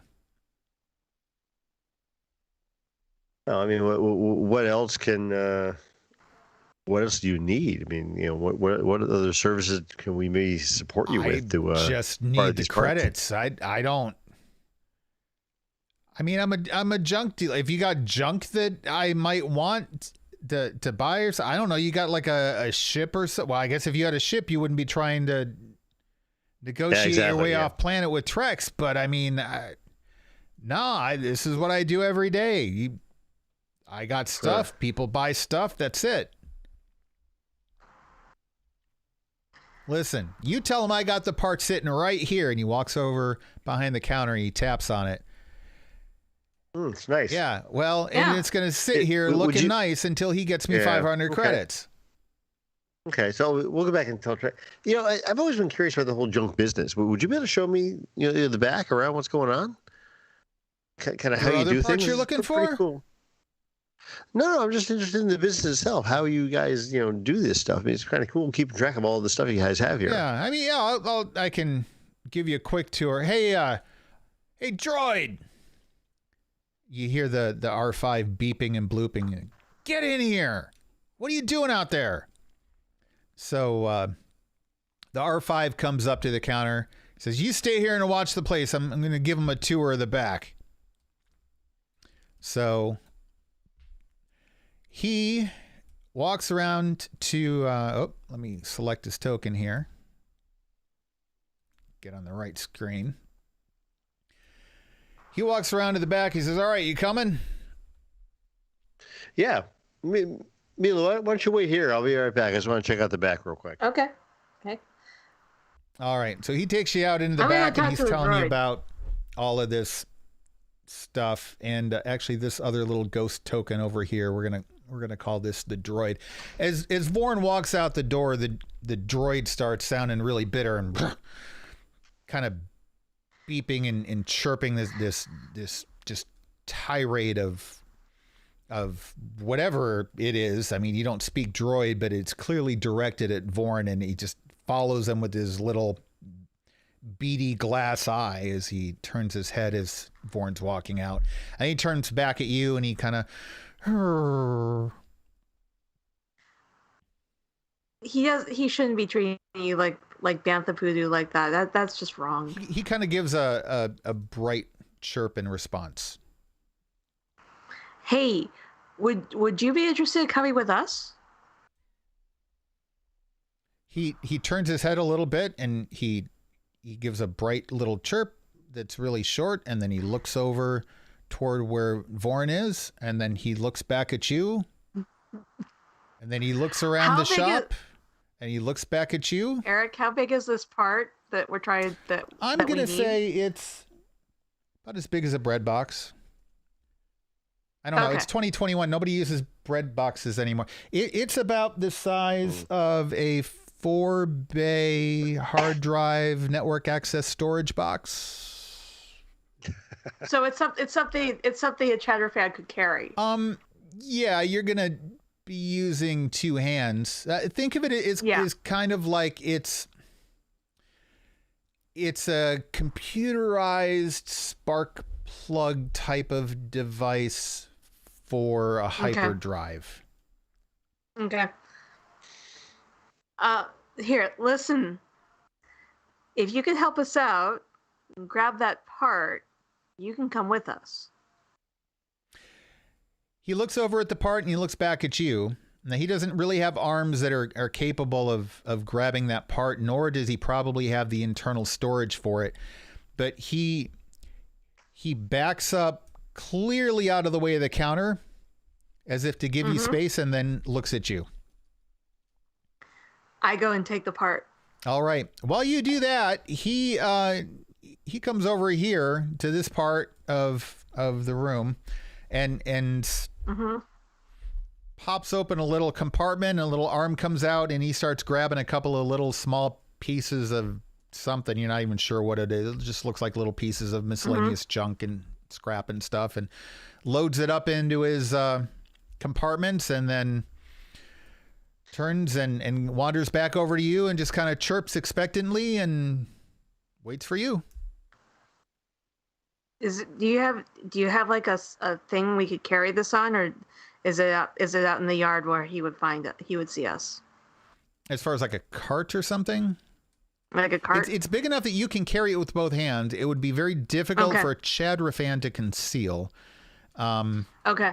I'm just trying to figure out, if I have to run or something, that's not good. Yeah, if you have to run, it would be difficult. I mean, the best you could do probably would be to strap it down to the top of the droid's head and hope that it doesn't. All right. I mean, it is an R5 droid. It does have kind of a flat head, but that is true. All right, let's go. We're gonna leave the shop and wait for Lou outside. Wait for Seklo outside. Okay, the droid, he does have two arms in his thing. He probably could hold it down against his head in a pinch. Okay. But, all right. So that's good to know. The two of you step outside. Lou, you're out back with Vorn. Yep. And Vorn says, "So that's about it. That's about all the selection of stuff I've got at the moment. So, I tell you what, if you're ever in the market for any of these parts, let me know, because I got plenty of stuff to spare." Yeah, I'll keep it in mind. It's pretty cool how you keep track of all this stuff. I appreciate the tour. And I'm going to go back and talk to Trex and see if we can get the money for you and come on back and grab that part. All right. No, it looks like your friend is gone. Hey. Yeah, I think she already took off. Where's my droid? Where's that piece? Hey. She meant something grabbing a bite to eat, I guess. Whoa. Hey, hold on a minute. Who? Me? What? Did you see my droid anywhere? I was out back with you. I better not have taken that damn part, or else your friend took it. One of the two. No, my friend wouldn't do that. We're not like that. We're honest, law-abiding citizens. I don't know who you are. You don't even seem to know whether or not you're working for Trex. You've never met him before. You want passage off system, or if you're his errand boy. And now my piece is gone, my droid's gone, your friend's gone. A little bit of everything, really. Just trying to make my way back home. So he's going to help me out, but I got to get the money for you to get that part. You stay right there while I try to find my droid. He goes back into the back here and checks behind the boxes. It looks like he's about to check the yard again. What do you do? I just kind of hang here by the door, wait till he goes in the back. He goes out in the yard, I'm going to slip out. He just comes up to the steps like that. You're slipping out? Yeah, I'm slipping out. All right. So, to be clear, I do not have a token for the droid. The droid would be, I just did a little bit of looking. The droid would be able to carry the part if you needed him to. Okay. So now you are outside the junk shop. And so I think the plan at this point, I guess, would be to kind of split up and head to the spaceport where the ship is. Okay. So you should probably take the part, since you could probably carry it much easier than I could. Sure. Yeah, you can hand the part off to me, and I can, hopefully stick it in my backpack. Lou, make a roll against your outer rim knowledge. My outer rim knowledge, where is that? Here, there we go. And make it a So I've got 1 ability die and 1 proficiency die. I'm going to say make it a moderate difficulty. So 2 purple dice. Yeah, that's what he gave me to begin with. So, okay. Damn it. Okay. All right. So you guys are outside the junk shop and just looking over your skills here, see if there's anything else. Make. Well, that wouldn't really. I've got cool. You do you? I thought you don't. You have a point of cool? No, I don't have a point of cool. It's one of my check skills. Yeah, though. which just means that someday when you do get a point in cool, you won't have to spend as much for it. Yeah. All right. So, yeah, you're outside the junk shop and you got a stolen droid. You're gonna head toward what? Droid came with us. So the droid came with us willingly. No, he came with us voluntarily. Oh, why did we didn't steal the droid? Why did the map not? Oh, because I didn't activate the other map. That's why it's not doing the thing that it's supposed to be doing. So landing bay Erik in the upper right hand corner of the map there, northeast part of town. That is where the ship is currently being held. Okay. You don't know anything about the status of the ship or whether it's cleared to take off or anything like that. You don't know anything about. You don't really know anything about much of anything. You don't know Trex.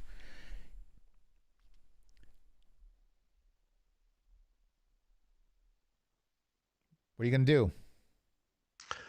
I think we're going to make our way towards the Erik landing bay and see who's there, what the lay of the land is over there at the landing bay. Yeah. All right. So,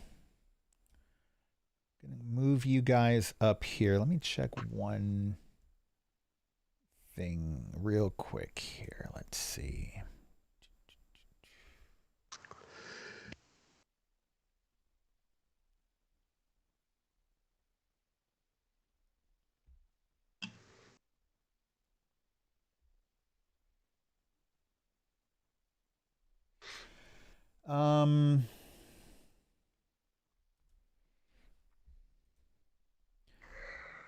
Interesting.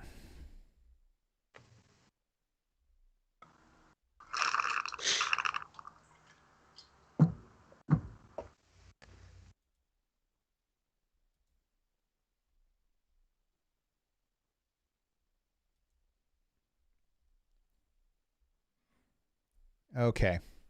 All right. So you come up near the landing bay, and as you get to the point where it looks like you're about to enter docking bay Erik, the droid starts to slow down a little bit and then stops and kind of starts chirping at you. What's wrong? It's not like panicked or frightened or anything, but it's just very insistent, like, nope. And it starts to turn around and pull away a little bit from the docking bay and then turns to look at you to see whether you're following it or not. I'm going to follow the droid. All right. So the droid very calmly starts to go down the alley. Lou, what are you going to do? Which alley? I'll drag your token to. Yeah, I don't have a token set up for the droid. I never thought anybody would try to abscond with it. So the droid is right about there, and droid and Malia are heading back down. Yeah, I'm kind of confused. So hey, going droid, the wrong way. Droid, what's going on? Why you stop? Hey, hand a minute here. What's up? The droid just very almost cheerfully keeps chirping and then just keeps continuing. It's not going back to the junk shop. You're not going back to the junk shop, are you? So as it goes around, so assuming you're staying with it, when it gets down to about here, it starts to head up at this angle.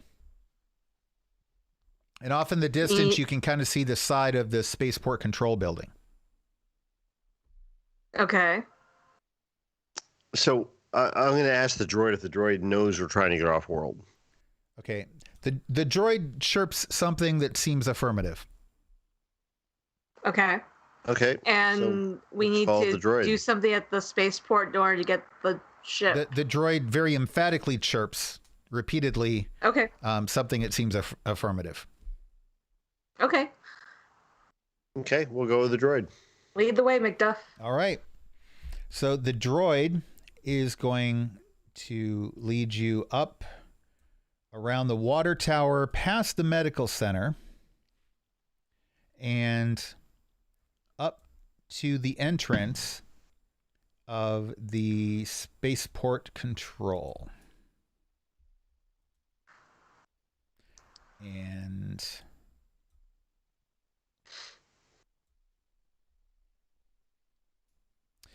And then the droid kind of, let's see, I can use this for the droid. The droid, you get up to the entrance and the droid just kind of steps off to the side, turns around to face you, and just kind of retracts that center wheel like it's just going to stay there stationary. Those are, so as you approach the building, it's a very official looking building. And there are 2 spaceport security droids at the entrances that are leading up the stairs into the building, one at each side. And you notice as you approach, nobody really seems to be going in or out of the building. This has a very different traffic pattern than a lot of the merchants and the retail locations. This is very much somewhere where nobody's really frequenting this location. I mean, it's a spaceport. It's not like it's a tourist attraction. Mm-hmm. Do we sense any danger to ourselves? Roll for perception.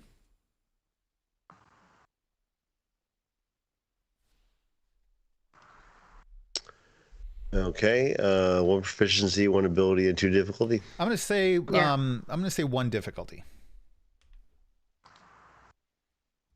For both of us? Yeah. How do I get rid of the... Right click on it. I hit it. Okay. I've got a success and an advantage. Okay. And I succeeded with 1 success. All right. So the droids, their position and their behavior seems very much as if they are there to physically prevent anybody from entering the spaceport unless, presumably if they're on official business, they might be able to enter, but otherwise, because they're not like physically barricading it or anything, it is possible to physically enter the building. However, it just looks like they're not going to let anybody do it. When you approach the entrance, like they're not even worried about you. They're not even really paying attention to you. They seem to be clearly aware of you, but you're not a threat to them. So they're not going to be a threat to you. They don't care. Okay. I say we try to make our way in. Yeah. All right. So you approach the droids. You try to walk around the droids.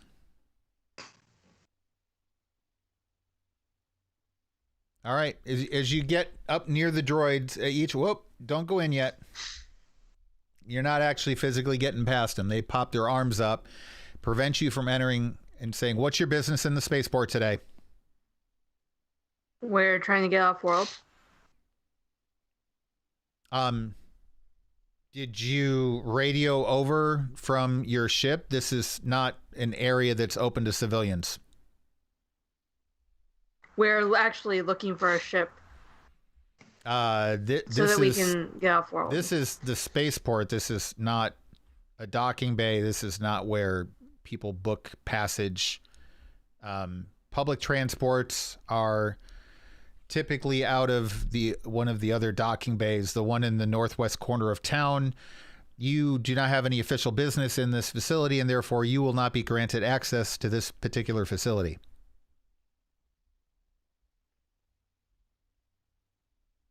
Do you know why there aren't any ships coming into the port right now?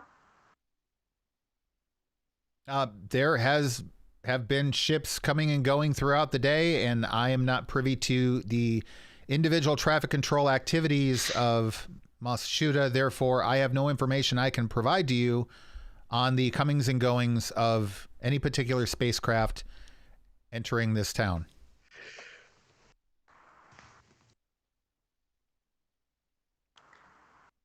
Okay, so we're clearly not going to get by the droids. Right. Let's go back over to our R5 droid and see if he can direct us anywhere else or why we came here. Yeah. All right, the R5 is just standing there, just looking at you, kind of, turning its head, looking from one to the other. So why are we here? The droid kind of tips his head toward the door and nods and chirps and then turns back at you. Which door? The door? The entrance inside? to the facility. But we're not allowed in. The droid kind of lets out a moan like, Is there a back way in? Do you want to look for a back way in? I'm asking the droid if he knows a back way in. The droid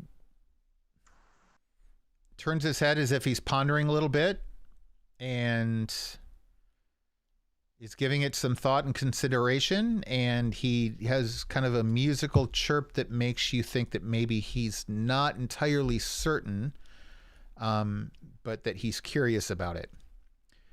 Roll a streetwise check, Keri. Okay. 1 yellow, 2 green, 2 purple. And 2 purple. Yep. Ooh. All right. Nice. As you look around the area around you, you notice the terrain to the east side of the building is a little different than the terrain on the west side. It's a little flatter. It's a little, the sand is a little more dense. Okay. That's what you notice. I'm going to wander over that way. All right. Well, go ahead and move your token around the map.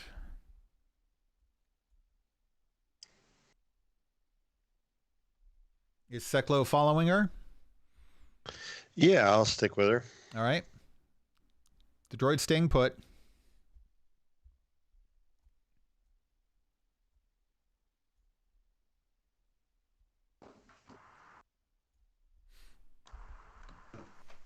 You notice that as you're going around the side of the building here, that the sand is more packed down, as if like people have walked through this area before. I found a side entrance. All right. So as you come across this door, it's not like it's a secret door or anything. It's not hidden, but it definitely looks like it's not really meant to be a primary entrance to the building. It looks like maybe it's the type of entrance that employees would use. From looking at the door, it appears to be locked. Hold on. Let's try the door. All right. I have bypassed security. I'm gonna try to pick the lock. Okay, so you've got two options. You can use skullduggery to try to trigger the physical locking mechanism, or you can do a computer check to try to fake a valid access code. I'm gonna do a computer check. Computer check? Okay, so that's based on intelligence, which is 3. That gives you 3 dice, and then your computers is 2, so that upgrades 2 of them. So 2 yellow and 1 green, and this is going to be against an average check, so it'll be 2 purple. And there's no particular setback. In fact, I'll give you a boost die just because it's quiet, it's secluded, you're not in any particular rush. You can kind of take your time with it and really think it through. Okay.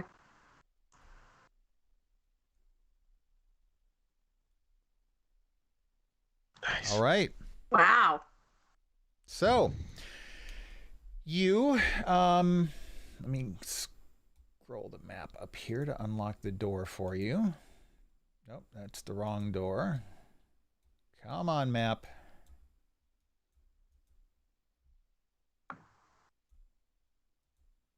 No, I don't want to update my computer right now. Thank you. Oh,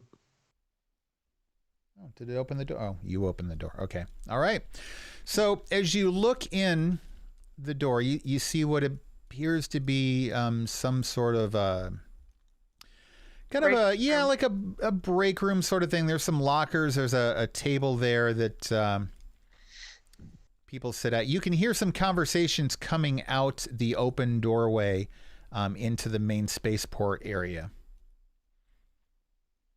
And as you look into the main area, you see a large chamber. There's a lot of computer equipment, kind of centered around a large hollow display in the center of the room that's displaying the local traffic and stuff. You do have the two main spaceport docking bays that you saw on the map, but there is another landing area out in front that looks like it's maybe for larger craft and such. There are some Imperial technicians at some of the main computer terminals. It looks like there's another side station off to the side. Nobody's currently manning that. There's a slightly better dressed Imperial officer in the middle of the room. And she is speaking into a headset. You hear her say, Imperial Shuttle Lambda 11238. This is Overseer Bryn with Spaceport Control. You're cleared for landing. Welcome to Mos Shuuta. The technicians are just kind of crouched over their consoles. None of them are really looking your way.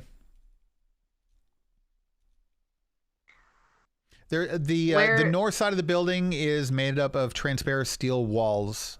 So basically large windows. So you can clearly see out into the area north of town. Okay. And is the shuttle landing there, or is it landing, which do we know? Can we hear which? In fact, just as you're asking me that question, you kind of hear and see through the window an Imperial Lambda class shuttle coming down, kind of in what appears to be not so much a formal docking area, but a large flat plateau immediately outside of the glass area. Not immediately. So, it's not going to be kicking up sand and dust into the glass, but just past that, clearly in an additional larger landing area. Okay.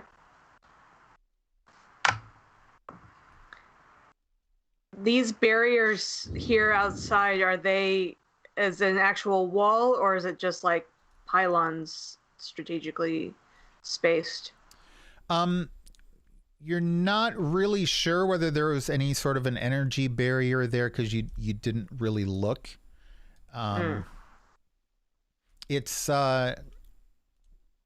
far enough away that you figure it's probably not any sort of an energy barrier. It's definitely not a physical wall. You were able to see off into that area previously as well. Okay. Is there anyone coming out of the shuttle? Not at the moment. They're still just kind of lining up for the, you see it coming in for a landing in the distance. It's not like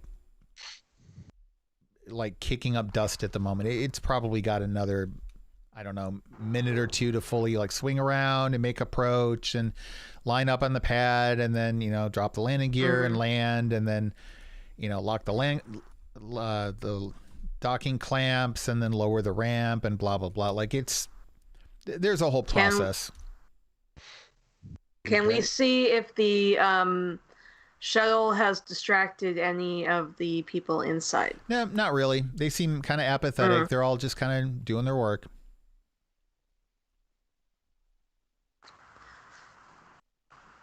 Oh, you also notice there are two more spaceport droids kind of over in front of the office area. but they're just kind of standing there. Like they're not moving. They're not doing anything. They're just being very droid-like. There's no barricades. The hallways, they go back into the more southern parts of the office. Should move the map over a little bit here on the main screen there. There you go. Can we get access to a terminal without drawing attention to ourselves? I take the sirens as a no. Yeah, apparently. Sorry. So I have no idea what's going on outside. Malia might be able to stealth and make it over to one. You could just casually stroll over to one. It would not be unheard of for people to be in a spaceport if they had official business. So, and the droids that you do see look like they're more interested in guarding the office, and they're not really there to control entry and exit into the facility. Those are two completely different guards. So you consider that you may be able to just walk around in that area as if you had a purpose and a reason to be there. So you have a few different options as to how you can approach it, or you could approach one of the Imperials directly and ask them for assistance. So you have options. Okay. I am going to take the advice of my favorite Uncle Tass and just make it look like I'm supposed to be there and walk over to the smaller terminal over here closest to us. Okay. As you enter the door, you do notice that there is another terminal to the southernmost part. I'm gonna go straight for that one. Okay. All right. So, as you're walking around the room, you notice nobody's really paying any attention to you. Everybody's kind of crouched over their computer monitors. Overseer Bryn, glances around the room every now and then, but nobody's really paying that much attention to you. So, you walk over to the computers and you see some screens indicating the status of different ships, both at the two docking areas inside the city walls and then various landing pads that are outside the city walls. Okay. Does it list status for the bounty hunter ship? You do see one of the options there is the Crate Fang, which you recall as being the name of the ship that's in the docking bay to the northeast. Is it being held for some reason, or is it just... So when you click on it to get what seems to be a very simple status update, it indicates that the docking clamps are engaged. And Seklo, you, upon seeing that, because you're a little bit familiar with this sort of thing as a pilot, you do understand that the docking clamps are controlled by the spaceport and would have to be disengaged before there's any chance of that ship going anywhere. So I would ask Malaya if she can figure out a way to disengage those docking clamps. All right, Malia, you understand that in order to be able to get around the codes and stuff you would need for that, it would be an average computer check. And I have a computer skill of 2, so that's average. Okay. Yep. So it'd be 2 yellow and 1 green. Okay, and then just for the sake of checking, does the computer show any other ships that are more easily available? So there's nothing that's really going to get you off world at the other docking bay inside the city walls. The Imperial Lambda class shuttle would be able to get you off world. I mean, it's a Lambda class shuttle.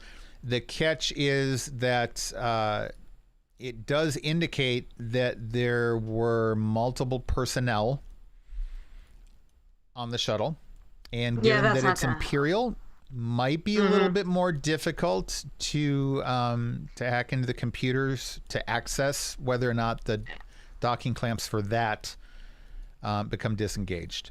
And there's probably a tracker. All right, I'm gonna try to disengage the docking clamps for the crate thing. All right, let's roll a check.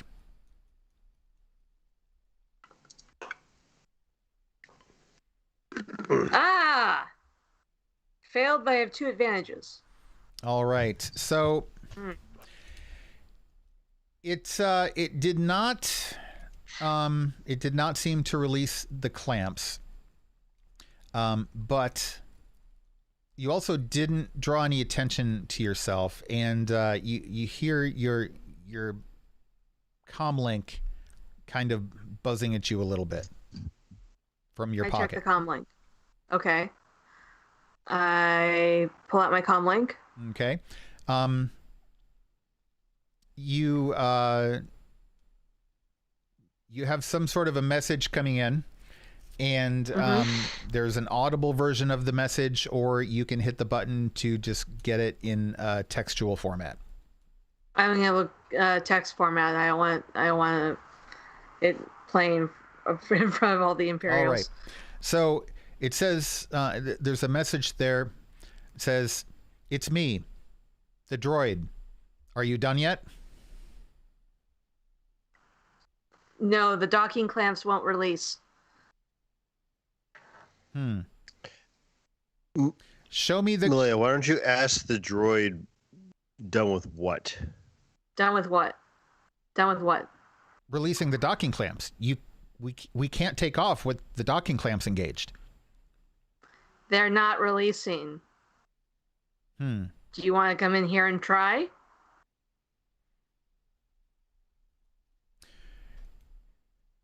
What's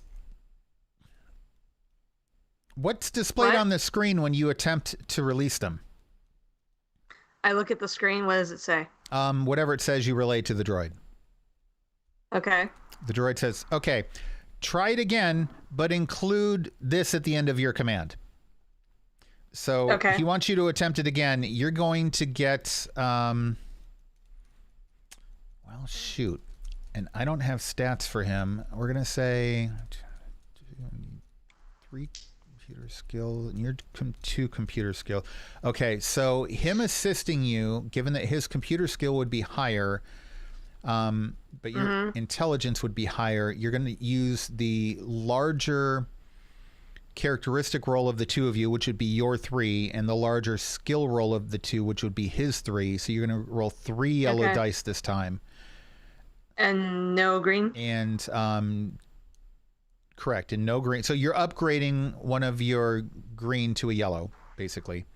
Okay. Okay. And then 2 average computer checks. Now, to be clear, you would also get a setback die normally for this, being that you're monitored and you're under a little bit of pressure to get this done right away. However, your talent allows you to remove that. So that's why we're not rolling that. Yeah.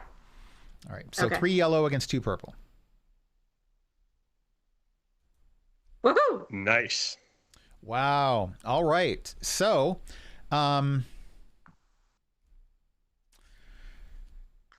except for those threats, I'm not sure about those.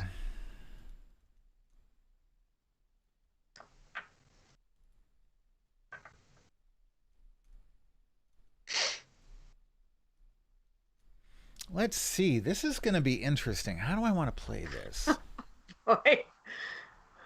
What's Erik going to do to us? Well, I think the triumph says it all. I mean, that's just,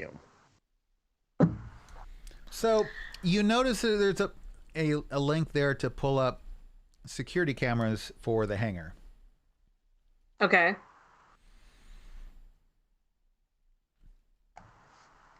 I pull that up. Okay. So when you do, you notice that there are 2 security droids outside the landing ramp.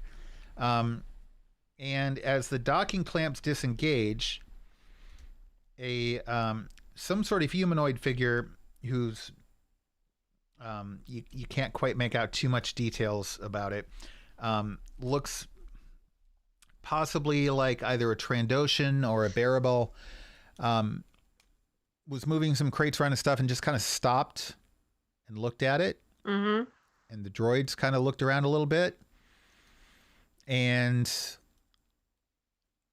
he walks over and checks out some things on the exterior of the ship, and then he walks into the ship, up the landing pad. Okay. A speaker on the computer terminal you're at says in a computerized sounding voice, "Success. Docking clamps disengaged." Okay. A couple of the technicians look up. Overseer Bryn kind of turns and looks over there. Says, "Excuse me, which ship are you disengaging the clamps on?" My ship? Which docking bay? Erik, I believe. Oh, right, Tekla? that thing. All right, yeah, let's get that the heck out of here. Why didn't you just release the docking clamps by radioing us from the ship? We were on our way past there here, and we'd stop in, Yeah, do it ourselves. we were closer to the spaceport control. Closer. Oh, We were closer. Because so you still don't have the repairs done yet. You're just now getting the part for that. We're just getting ready. Yeah, we just want Yeah. to make sure we're all set to go. Roll. Wow, you guys don't have a lot of conversation skills, do you? Roll deception, Keri. Okay.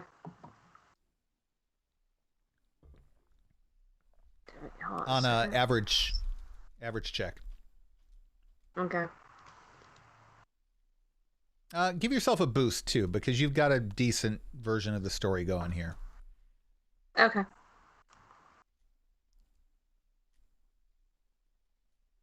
Success. Okay.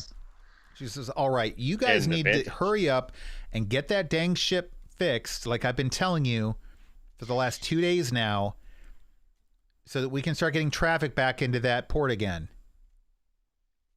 Okay. Go on. We're going. We're going. You tell me. I think we go back out the way we came in. Yeah, we're gonna go back out the way we came Whoa, in. hey, excuse me. Yes. No, you're not going to cut through our employees only area. Okay. You're Out the way you came in, please. sorry. Thank you. Just seems This is not easier, time for you to okay? go exploring. Yes. Ugh. Yes, ma'am. Sir. Filthy rodent aliens. All right, you walk right past the droids. They don't care because, they're only there to keep Keep it people out. out, not Keep people it in. Okay. All right, so the R5 droid starts chirping cheerfully and runs over to you. And All right, let's go. all right, so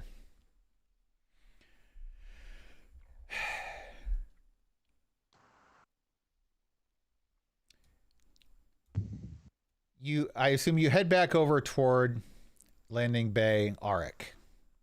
Yes. All right. So you're walking through the town. You walk out past the medical center the way you came in, past the water tower. And over by the power station, as you're in that area, you start to hear a little bit of a ruckus behind you. And just like a clamoring of people kind of like, oh, what's that? What's going on over there? What's... No, just go. Just get out of the way. No, I don't care. Just go into the store. Let's just get off the streets. As you turn around and look behind you, I should move the map over a little bit. You hear you see 3 stormtroopers. One of them grabs one of the local citizens by the arm and says, "Where'd they go?" Something was apparently stolen from one of the town leaders, and we're here to get it back. Did they come this way? And the person was like, I don't know who you're looking for. I don't know what's going on. Just, please, I live here. I just come and go do the same thing every day. I don't know what you're talking about. I don't know anything's been stolen. Nothing's been stolen. He slams the guy up against the door, and they start to continue on in your direction. And I think this might be a good place for an intermission. Okay. So we are going to wrap it there, in part just because it's getting kind of late. We did get a little bit of a late start, but I'm going to say we're probably 75% of the way through the adventure, but we do have to get you guys off the streets, get you guys over to the landing bay, see if you can actually get into the ship, the broken ship. Oh, I'm confident we can, yeah. Get off world, hopefully with nobody pursuing you. Right. Yeah, so you got a few more things to do, but so far so good. But we're going to wrap this up. We're good, yeah. On another day.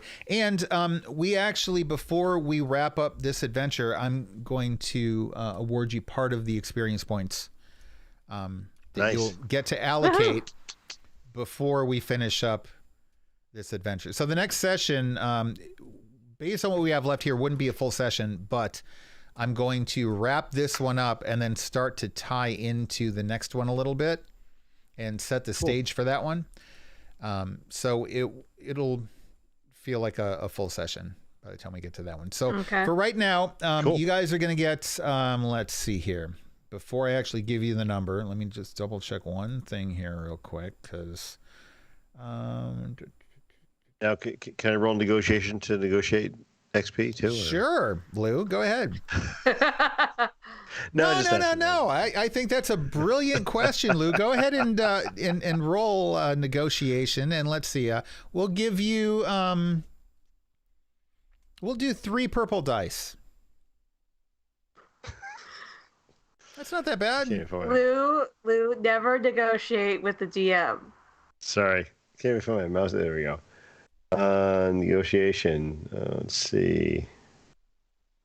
And 3 purple dice, huh? Yep. So what's that give you? 3 and 3. Success. All right. So here's what we're gonna do. Before threats. Yeah. So that little thing there, that's how the destiny points work, Lou. Oh yeah. Okay. Yeah. So I'm gonna flip the destiny point there, and I'm gonna make you re-roll that.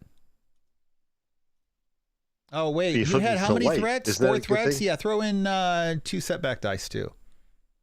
Wait. Damn it. Yeah. You asked for this, Lou. Yeah. So 4 difficulty? No. No, 3 difficulty and 2 setback die. 2 the black dice. What's that, Keri? Oh, Jesus. Can I claim any XP he loses off of this? You want to roll a negotiation check? Nope. Succeeded again. That's great. All right. So you guys each get 10 XP. Okay. And you guys are going to get an extra 5 bonus XP, in part not because of Lou's creativity here with negotiating XP, because this is not going to be a recurring thing at all. But you just about rolled well. But I have to say, you did come up with some creative solutions to some of the events here, and mostly did it in very story driven ways, and so I'm going to give you an extra 5 bonus points for that. So 15 XP for this session. You can go ahead and look over your character sheet, so you can look in the talents.